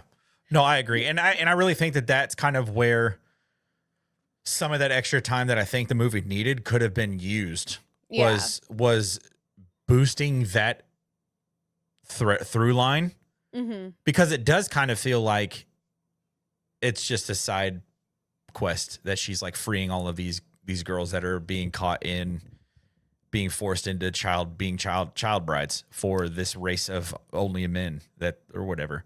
Right. I think personally, I would have taken if I could edit this movie, I would have taken a little chunk of the Kara in the green sun moment and put it into that plot line, because we all know the yellow sun's going to come up. It's going to be great. And I will say that at no point at no point was I like, okay, we got, with the, like I was with the Mandalorian and Grogu moment, like it didn't drag on as long for me. Yeah. But, I don't think You're we right though. Like we needed, saw it, we know what's happening. yeah. They told us we just have to wait for the yellow sun. So, and like, we still got half an hour left in the movie. We know Kara's not going to die. Yeah. It was one of those things where they were like, we need to make her struggle a little bit more. And Yeah. that's understandable. But I Yeah. don't think I would have loved to have seen maybe like a flashback to her finding out about these things, or even like Ruthie and Lobos talking in the jail cell about why he was hired to take out this guy specifically. And maybe, we could see Lobos talking about it, because it would have been interesting, because he Lobo had no, was, yeah, he was cool. Jason Momoa it is was having, cool. he's having a fantastic, we'll talk about this after we talk about our Supergirl Yeah. reactions. There are several actors who are having massive years this year, and Jason Momoa is absolutely one of them. Oh, He for was sure. he was born to play Lobo. It was so cool to see him in the movie, but also he kind of just felt like he was just there. Yeah, I think Like, here's Lobo. if we had, I kind of wanted Ruthie to make him care about the girls. I think wanted him he to do started. that. I think they wanted that to happen too, because we see him drive up to like that mountaintop or like the hillside and like look down on what's happening. Like, Yeah. obviously, like, so he's there, he's watching. He was also important in that original piece. He was just trying to capture his prey, yeah. bounty. He was getting his bounty, but he was still important in that battle, like to help Kara and Ruthie get Right. to what they needed to do for that. But yeah, he was just kind of there. I think they could have gave us more with him being like, oh yeah, he does have a heart, Yeah. even if he is like a demon. And I mean, I'm not a huge fan of movies basically handing us the information we need on a silver platter. I wish that there had been a little bit more context as to why that guy was his bounty. Was it another family looking for a daughter? Was it because that guy took their daughter? And I think if there had been more of an emotional tie for him to be in this situation, for us to really care about Lobo being there, I think that it would have made it a little bit more than just Kara being like, I don't want this guy here, Because then, Yeah. of course, we're predetermined to be like, he's helping, but do we really need him here? Yeah, he's helping. For sure. I think the only other downside of this movie that I think, trying to remember all of this was my only other downside, was we never really got a chance to see Supergirl be Supergirl. Like, she was nerfed basically the entire movie. Whether it was literally even the point where she's in her Supergirl suit, she gets hit with freaking kryptonite arrows. Yeah. She's under a red sun for the most part. She's drunk for the most part. She is sucked out into space before the yellow sun comes up. She is under the green sun. She is hit with kryptonite arrows. Like, we never got a chance to see Supergirl like full strength. I've absorbed so much of the yellow sun right now. I can one tap every single person here. I wonder if, and like this is just like a theory that I'm throwing out there. I wonder if the needle drop had been different, if it had been a little bit more upbeat, if that moment would have felt like that. That's true, but also at the same time, like we weren't really seeing her do the stuff. We were kind of just seeing Ruthie react to where it. she was. Yeah. Like we weren't seeing where she is. We were kind of seeing what she had, like the fallout from all of the punches that she's throwing. Right. You know, there were moments, right? The moment where she did that heat vision burst up through the water was so big. So huge. And I remember I was wondering, you know, going into that movie, I was like, that scene where Superman comes out of the dust cloud when he's saving Metropolis at the end of Superman was like the quintessential Superman scene that you have to have. I was like, will there be one of those in this movie? And when she comes up out of that water and like has her eyes closed and like her hair's a little wet. Sorry, I'm like Millie Alcock is something else. Yeah. But like, and she's like looking at the sun and like soaking it in. I'm like, that's the scene right there. Like that's that moment where it's like, this is Kara Zor-El. This is Supergirl. You know, and so there were moments of it, but I just wish I could have seen more of it. And I think that we're probably going to in Man of Tomorrow that comes out next summer. We get 3 straight super family movies. Living summer our after best summer life after over summer. here. Literally, we can't lose. So I think we're going to see that there because that is a Lex Luthor in his mechanical suit. I forget what the name of the suit is called. Yeah. And Brainiac in that movie. So I think we're going to get to see, because I think we saw Clark Superman was kind of nerfed a little bit too. It felt like in much of Superman. So I think we might get a chance to see both Supergirl and Superman at the height of their powers in Man of Tomorrow next summer. But it just sucks that we have to wait until next summer. And I feel like too, it's a really good time to show the strengths between the two of them too, because they do have the same powers, yes, but Supergirl is a better fighter. Right. She's the better fighter, and I believe her you know, heat vision. Yes, I think laser hers vision. Is it looks more like laser vision than heat vision now, but I think it's still called heat vision. But I think her heat vision is technically stronger than Clark's, if I remember correctly. And it is canon. I don't know if it's canon in the DC universe, but it is canon like in DC comics that like Supergirl's the only person that's ever punched Superman that has hurt. Yeah. Like she alluded to it, I think, in the movie, if I remember right, that she actually can punch harder than Superman. But I think mostly because Superman pulls his punches most of the time, and I don't think Supergirl does. No. But obviously a punch with trauma versus a punch growing up in Kansas, right? They're going to feel different.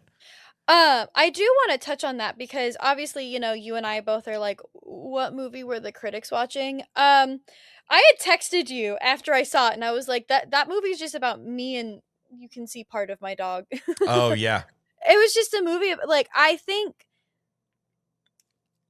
I'm not calling all of you who disliked it misogynist. I want that to be known. You are allowed to dislike things. Yeah. If you have legitimate reasons. Yeah.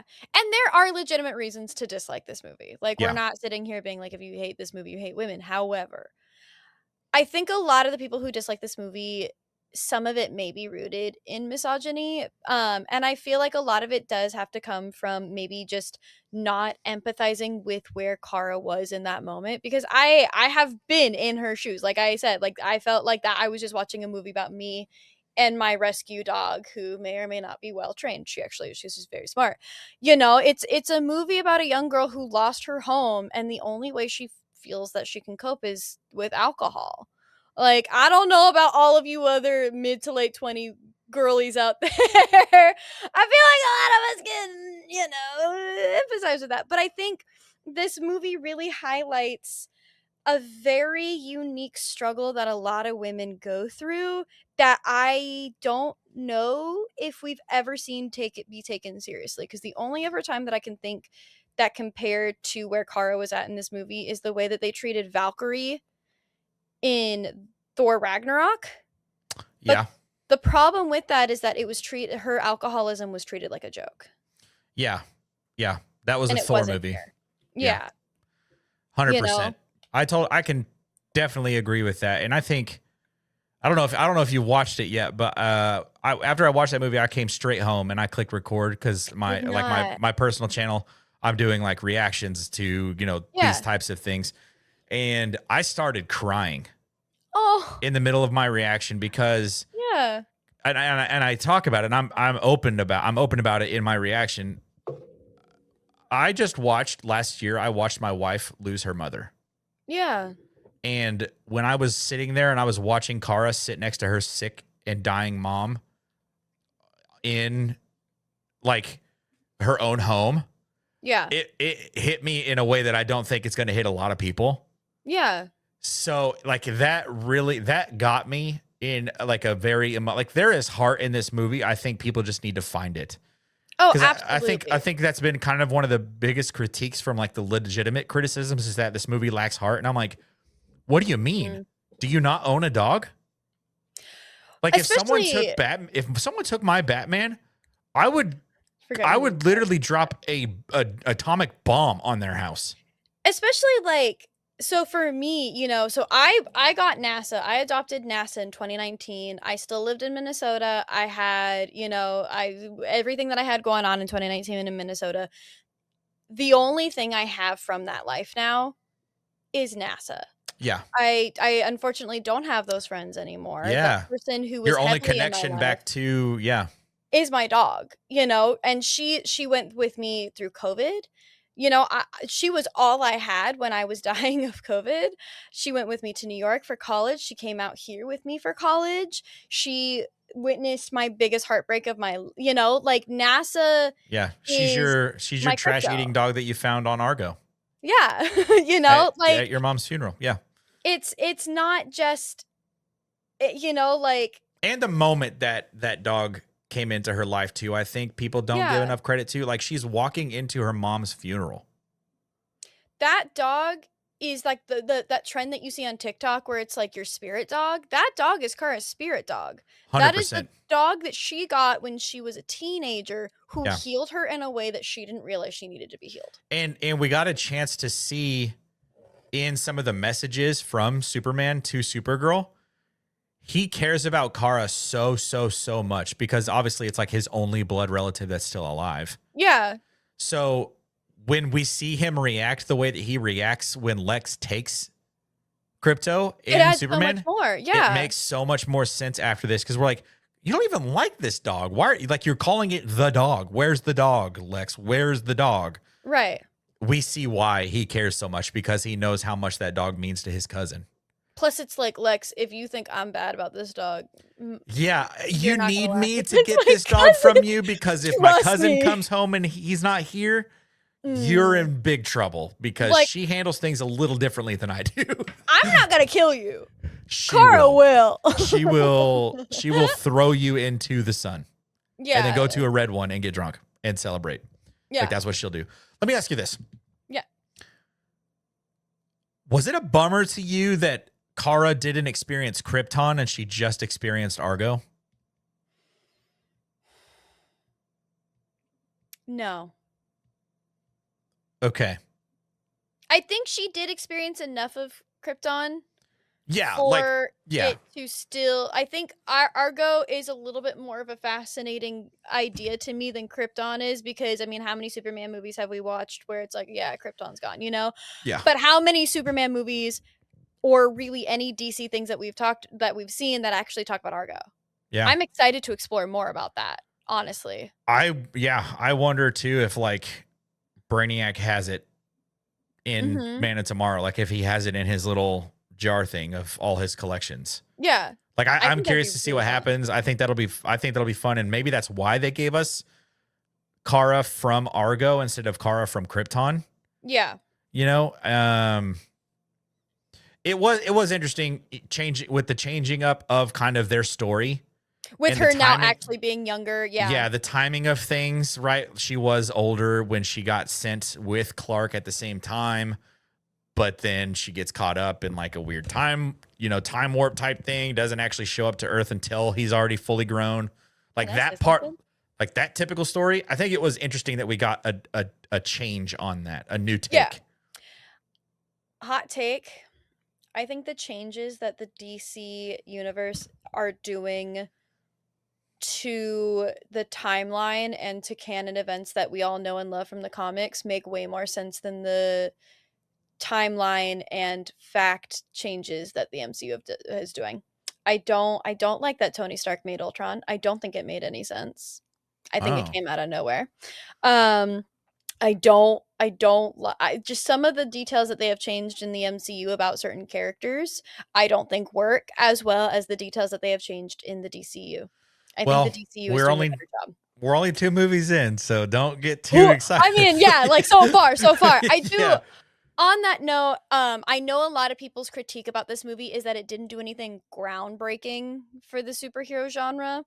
And my theory on this is that everything the MCU did essentially was groundbreaking for the superhero genre because there wasn't really a superhero genre beforehand. Yeah.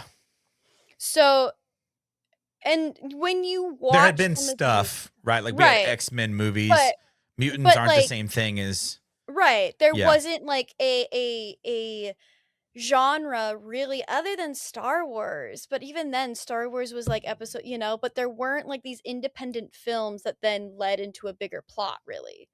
Yeah. Like So, an interconnected right, cinematic universe. Yeah. exactly. And so my thing is that the Marvel Cinematic Universe had the ability to be experimental and try new things. They Yeah. had, because there was no other ground to compare it to. That's why they were able to start it with Iron Man. That's why, they were able to test the ground with the Avengers. That's why Captain America the Winter Soldier was able to be as edgy and dark as it was. The DCU does not have the same luxury. They are coming in at a time where superhero movies have a formula and you don't really mess with that formula. Yeah. They don't have the ability or luxury yet because they are establishing this universe to do anything that alters the game yet. And honest to God, if we just were to look at like Iron Man, Thor, Captain America, the Winter Soldier, those 3 movies, because I don't count the Incredible Hulk, those 3 That was the movies. second movie in the MCU, by the way. No, it doesn't Compare that exist. one to the second movie in the DCU. Go ahead. Well, exactly. But like okay, I will throw it in there. Those 4 movies, if you look at them objectively and not for what they did as the superhero genre, 2 of them are decent. Which 2? Iron Man, Captain America: The First Avenger. The Incredible Hulk is considered one of the worst Marvel No, I movies. agree with you. I think that I only like one of those 4 movies. Iron Man? Yeah. Yeah. I like, and some people like The First Avenger is not their cup of tea, and like that's understandable. It is a very subjective film. If you're a Captain America fan, like I think it was a great adaptation. Yeah, of I his can origin definitely see story. how you guys would love that. Yeah, it was a But great like adaptation. for me, who I'm just like, he's just a roided up super like soldier, like He's not big on deal. steroids. I've been fighting against my life on He's that. obviously not on steroids, according to Marvel Rivals. According to Your Marvel recent Rivals, TikTok apparently that went viral, and but my very recent stint with steroids. yeah, I think so. I think But you're right though, but here's the thing. I think the third movie in the DCU is going to actually be a groundbreaking superhero film. absolutely. Clayface, that comes out in October, is a Batman villain, but it's a horror movie. They're trying to top Morbius, and honestly, I'm excited. I'm excited for them to fix that genre. Morbius is not genre.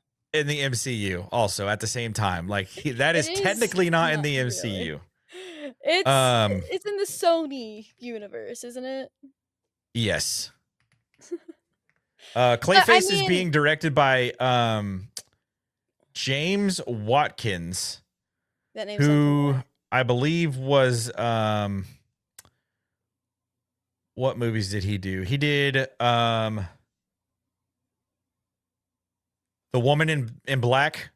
Ooh, okay. Eden Lake. Speak No Evil. Black Mirror. He's involved. He did one episode in Black Mirror. Okay. So we have a legitimate horror director. Which that subgenre of superhero movies needs. It needs a Yeah. revamp. And I think what better character to do it with than Clayface out of Gotham. And I mean, the Batman villain stuff has been successful recently too, with the Penguin. Yeah, that's true. That wasn't because of the Penguin. Well, no, but yeah, but you're right though. Like it was a good show. I think, obviously Joker always gets, a lot of applause and stuff. The second Joker was bad, but I think they did that intentionally, which was weird. I think that was like a Dune Messiah thing. It was like too many people liked Joker after the first Joker, and he's like, no, he's a bad person. You're not supposed to like him. Identifying with him. That's why Frank Herbert wrote Dune Messiah. It's like, okay, I have to spell it out for you. No. Paul Atreides is not the good guy. Like, let's just throw that out. So yeah, I don't know. It'll be interesting. We get Lanterns comes out in August. Mm-hmm. So that'll be cool. We get Hal Jordan and Jon Stewart on our screens at the same freaking time, which will be so cool. Curious if Guy Gardner makes an appearance. I don't know how that's gonna. I'm confused as to how that's gonna to work out. He'll make a cameo, I bet. And then Clayface comes out in like October, I believe, late September. They're currently filming the next Batman, which you and I have already talked about the casting for the next Batman iteration. Oh, the Batman 2? Mm-hmm. Yeah. Speaking of, Robert Pattinson is having a hell of a year. He is. Oh my God. Him and Zendaya both. So him and Zendaya were in that, what was that movie called at the beginning of the year? The Drama? The Drama. Mm-hmm. So yeah, there's that. And then they're both in The Odyssey. Zendaya is in Spider-Man. They're both in Dune. Mm-hmm. Part 3. I think Pattinson is in another project earlier this year, and I can't remember what it was.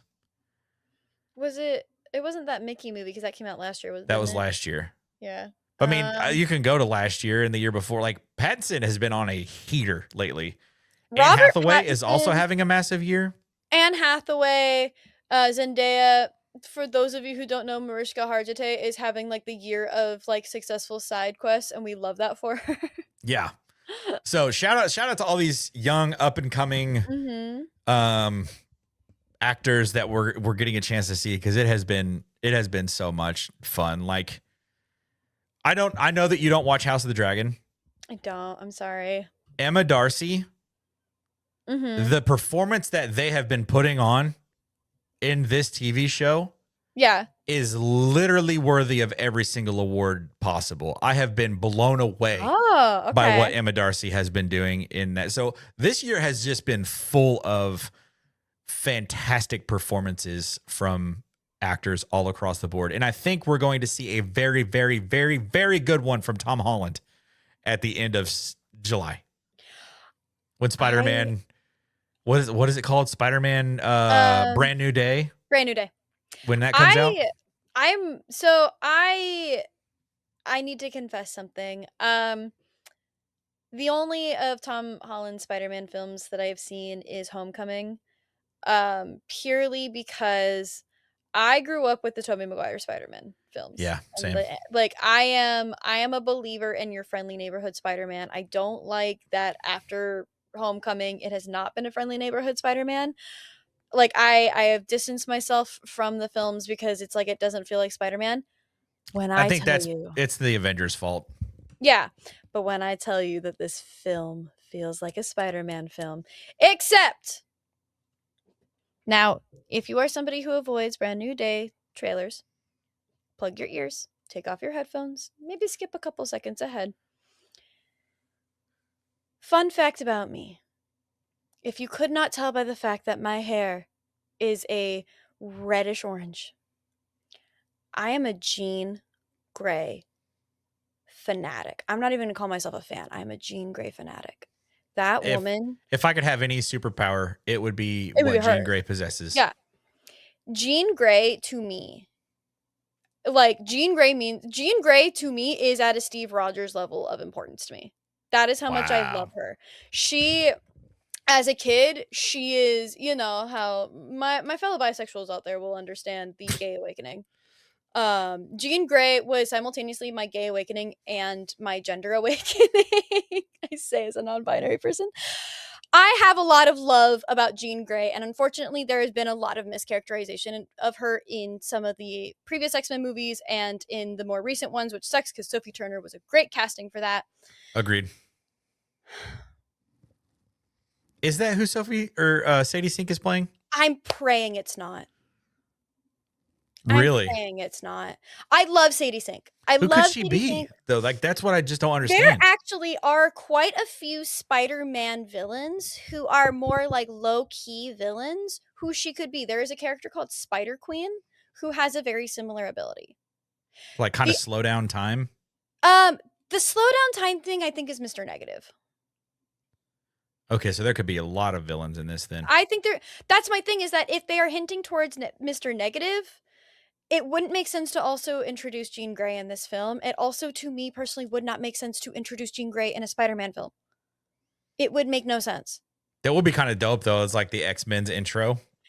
And I just like from what we've seen that supposedly her power looks like, it looking similar to Sue Summers or Sue Summers, Sue Storm's psionic, because hers is psionic. Don't get me Yeah. started. It would be too confusing because they are planning on making the X-Men the next like iteration of the MCU. So if you're going to have the Fantastic Four and the X-Men be your next iteration, why would you have two female characters who have similar looking powers, especially when Jean Grey's powers are famously pink? I think it's too easy. It is too easy for her to be playing Jean Grey. Yeah, I mean, she's a redhead. I think it's too easy. She could also be some other iteration of Mary Jane. We know that there is some multiverse timeline shenanigan happening, and Jean Grey in some universes does have powers. You mean MJ? MJ, thank you. Yeah. No, for sure. Sorry. Yeah, that would be interesting. I don't know, because I've been seeing Sadie in more and more promotional materials with Zendaya and Tom Holland. And I'm like, does she have like just a way more major part in this movie than I think we all recognize or realize yet? I feel like it would be too convoluted. I also don't think that they're going to give a minor villain that kind of media attention. For the actor. And I also don't think they're going to use an actor like Sadie Sink. It also just to play. I don't know. I don't know. Like for me personally, we've the only time we've seen Jean Grey in movies, she becomes some kind of a villain.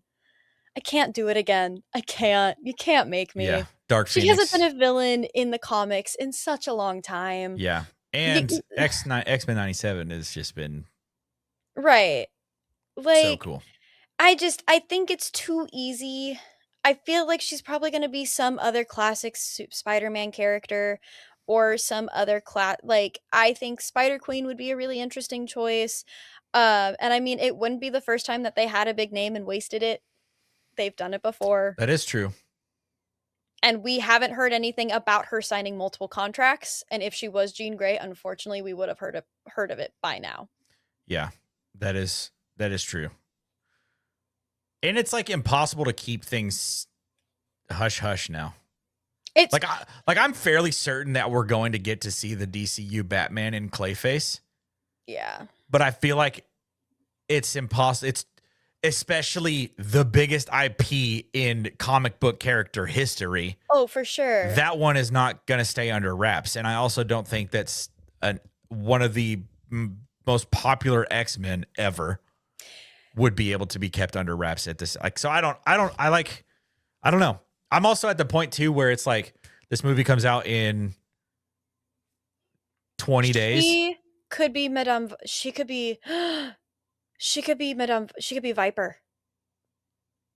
She could be Viper. See, I don't know a lot of these villains that you're She's been wearing a lot of green and yellow.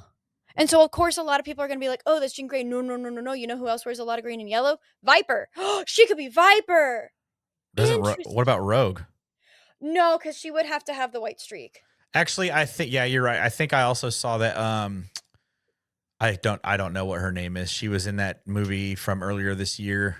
Mm-hmm. Really beautiful. Dark curly hair. I'll have to send it to you after we get off here because I think she's been cast as Rogue, and I think it's a fantastic casting. But yeah, I don't know. Like I'm at the point to go more unknown. Kevin Feige has even said that they want to go more unknown for the X-Men too. So it wouldn't make sense to have Sadie Sink. Sadie Sink is not unknown. Yeah, like up and coming. Yeah. I see what you're saying. But she's also still very young. She's young, but I mean, she's been a part of one of the biggest TV franchises. Yeah, but don't you want some of your like main X-Men to like have some pull? No. And the reason I say no is because if I were to make anybody out of the main X-Men have some pull, it would be Wolverine. I would treat Wolverine like my next Iron Man.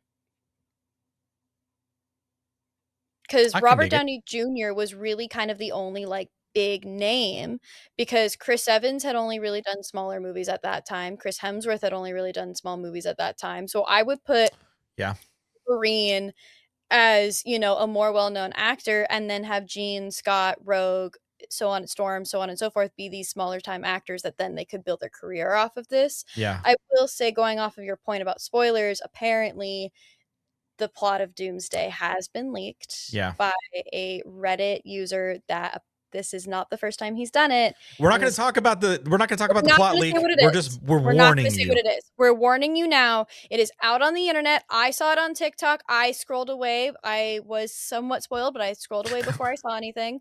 But there is a Reddit user that has leaked plots of multiple Marvel movies in the past and was correct on these leaks, and he has done it again. So please be wary out there that apparently the plot of Doomsday has in its entirety been leaked out there. So, which no one cares. Everybody's going to watch Dune Part 3. That movie's going to make $650 billion because that trailer looks so good.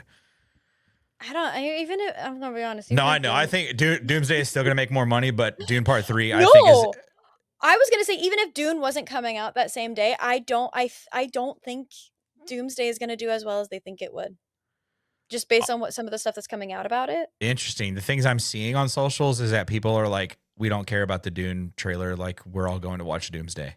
I'm saying we should swap, because I'm saying what is our algorithms doing? That is crazy. But either way, I don't care. I think Dune Part 3 is going to make $1 billion. Yeah. And then Denis Villeneuve is going to have to be forced to make God Emperor Leto Atreides II, where he's literally a worm human combined for 3,500 years. He's the emperor of the galaxy, of the entire universe. If I had a nickel for every time somebody has said the word worm to me in the last week, I'd be rich. Wow, that's actually wild. But so much. Yeah, so a lot of movies coming out second half of the year here. Obviously, we watched Supergirl. I got a chance to see Toy Story 5. Fantastic. I saw that you said I need to see it now. It's very, very good. Again, it's made for millennials. It's made for us. Yeah. That was really good. I enjoyed Masters of the Universe a lot. I'm not going to say that that's a good movie, but it was so cool to see He-Man and like learn that story, because I didn't grow up with He-Man. I'm a 90s kid, not an 80s kid. So that was a lot of fun. I've heard some mixed reviews about Disclosure Day. That's another one of the summer movies that's come out. I'm actually going to watch that because your boy is a new A-list member, so I can go see whatever freaking movies I want to see. You and I need to talk about Disclosure Day, because I did see it. So I haven't seen it yet, and I've heard mixed. Like, I've heard some people, like, you either love it or you're like, what the hell was that? Like, those are the two responses that I've seen from that movie. So I feel like I just need to see it for myself. I would recommend, because I am all for seeing original ideas right now. Of course, go to the movies, see movies. It was not good. It's Spielberg. That's interesting. That is really interesting. Some other movies that have come out in June. One that I really want to go see is The Death of Robin Hood. That is. I've heard mixed reviews about that too, actually. Hugh Jackman is Robin Hood in this movie, which I think is really cool. Mhm. What are some other ones that have come out? Minions and Monsters came out this last Wednesday. I actually want to go see that one. I Yeah. think that movie is going to be a lot of fun. Enola Holmes is out on Netflix, I saw, and Mhm. what is her Did name? you Millie Bobby Brown. She was did on you Hot see what Ones today. Did you see what Millie Bobby Brown recently said? Because I need to repeat it. It's my favorite sentence ever spoken by a human being ever. No. She was in an interview and she said the sentence, and I quote verbatim: "In a past life, I believe I was a closeted gay soldier who died by being stabbed in the spine." What a weird string of words. I don't think I've ever heard those words put together in that order ever before my entire life. Obviously the Odyssey comes out next week. I will be going to I'm watch that on excited about that. next Thursday. I got my I don't care. tickets. I waited way too long. I do not have a good seat. I'm in like row K. Oh well. That's the nice Um, thing about living in a small town is that nobody really goes to the movies here, so we get the best seats all the time. yeah. So I'm Avatar excited. Aang, The Last Airbender on Paramount Plus. So We had, excited. we had Raise your hand if you did not that watch day, The which Leak. was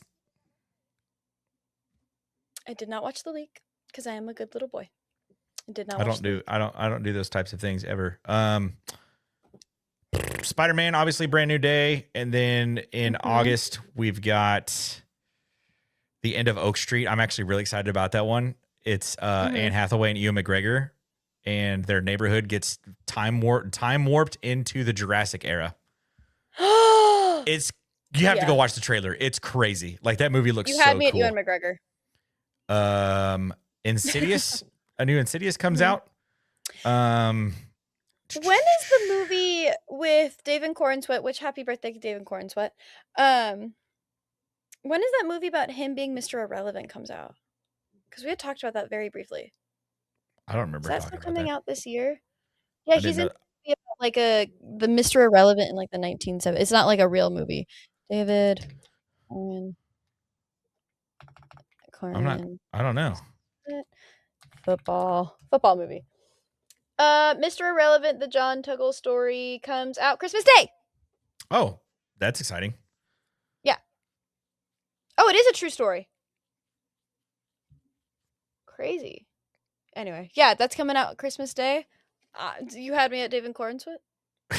Yeah. We've already talked about Clayface. Mm-hmm. Um, Christmas at the Kringles. I'm probably going to be watching that movie because I love everything about Christmas. Dr. Seuss's The Cat in the Hat actually kind of looks fun. Did you know, super like quick, did you know that the Mike Myers Cat in the Hat was filmed in my town? No way. They built the entirety of like the neighborhood for the exterior shots, and then they tore it all down like a couple weeks later. Yeah, That's that crazy. was Okay, built so here. speaking of cinematic universes really didn't exist before Marvel's cinematic universe, they Okay. tried. They did try. Jim Carrey, Mike Myers, they tried a Dr. Seuss thing and it didn't catch on. I really like Mike Mm. Myers' Cat in the Hat movie. I thought it was a lot of fun. I mean, listen, I have a soft spot for it because we would drive on the freeway when we'd pass it. Now, of course, Yeah, there are like actually you. houses there, but yeah, it was here in town. It was really What crazy. else? Godzilla Minus Zero. Godzilla Minus One Yep. is like the best Godzilla movie I've ever seen, and I'm a huge Godzilla fan. I'm impartial to the one that came out in 2014, but that's because Aaron Taylor Johnson and Elizabeth Olsen are in it. Oh, there's a Hunger Games movie that comes out this year. Yes! Oh my god, it's based off of the Sunrise Over the Sunrise Reaping, on the which is a Reaping. prequel for Haymitch. Very good book, highly Oh, that's right. recommend. That's right. I do Mhm. remember seeing some of these now. I'm very excited for that one for sure. They're There's also re-releasing all of the Hunger Games films in September in I did anticipation see for that. that film. I did Yeah. see that. There's a movie called Hershey coming out in November. Fun. Don't Percy know what that's Jackson about. season 3 comes out in November as well. And then December 18th is Doomsday. Doomsday. So Avengers Doomsday, Dune Part 3 come out that day. Mhm. I will be watching Dune Part 3 first. I'll be It's going watching to be my Doomsday. first ever IMAX movie, by the way.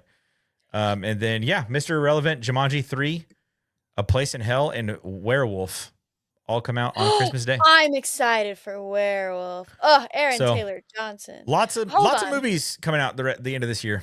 You've never seen a movie in IMAX?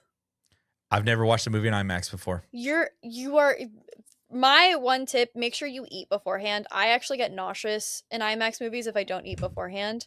Really? Because Yeah, it's so big. It's so much. Yeah, I've never gone before. I've been a Dolby Cinema person for the last decade. Which I mean, it's bigger screen than a normal theater. Subwoofers I think are like in your seat, so your butt vibrates the whole time. That's kind of been my movie going choice. Yeah, but I want my first time to be special. You know what I mean? And I want it to be for Dune. I want it to be for Dune Part 3. My grandparents, unfortunately, we just do standard every time when I go with my grandparents. Yeah, it's simple. But my last one cheap. Was my last IMAX movie was Fantastic Four. I think I probably need to watch that one in IMAX if they ever release it, because I heard it was made for that, because Galactus is so big. Yeah, it was beautiful in IMAX. So yeah, and once I watch Dune Part 3 in IMAX, I'll probably watch Avengers Doomsday in IMAX as well. Because you'll never go back. My IMAX cherry will be popped, and I'll be ready to go watch every movie for the rest of my life in IMAX. So yeah. Any last thoughts? This is a 2-hour episode. This is a 2-hour episode. Marvel Rivals Season 9 is going to be crazy, and I'm really excited for it. Yeah. Go follow Coda over on Twitch. You were streaming today at like 3 o'clock. Yeah. My time, which was 1 o'clock your time. Yeah.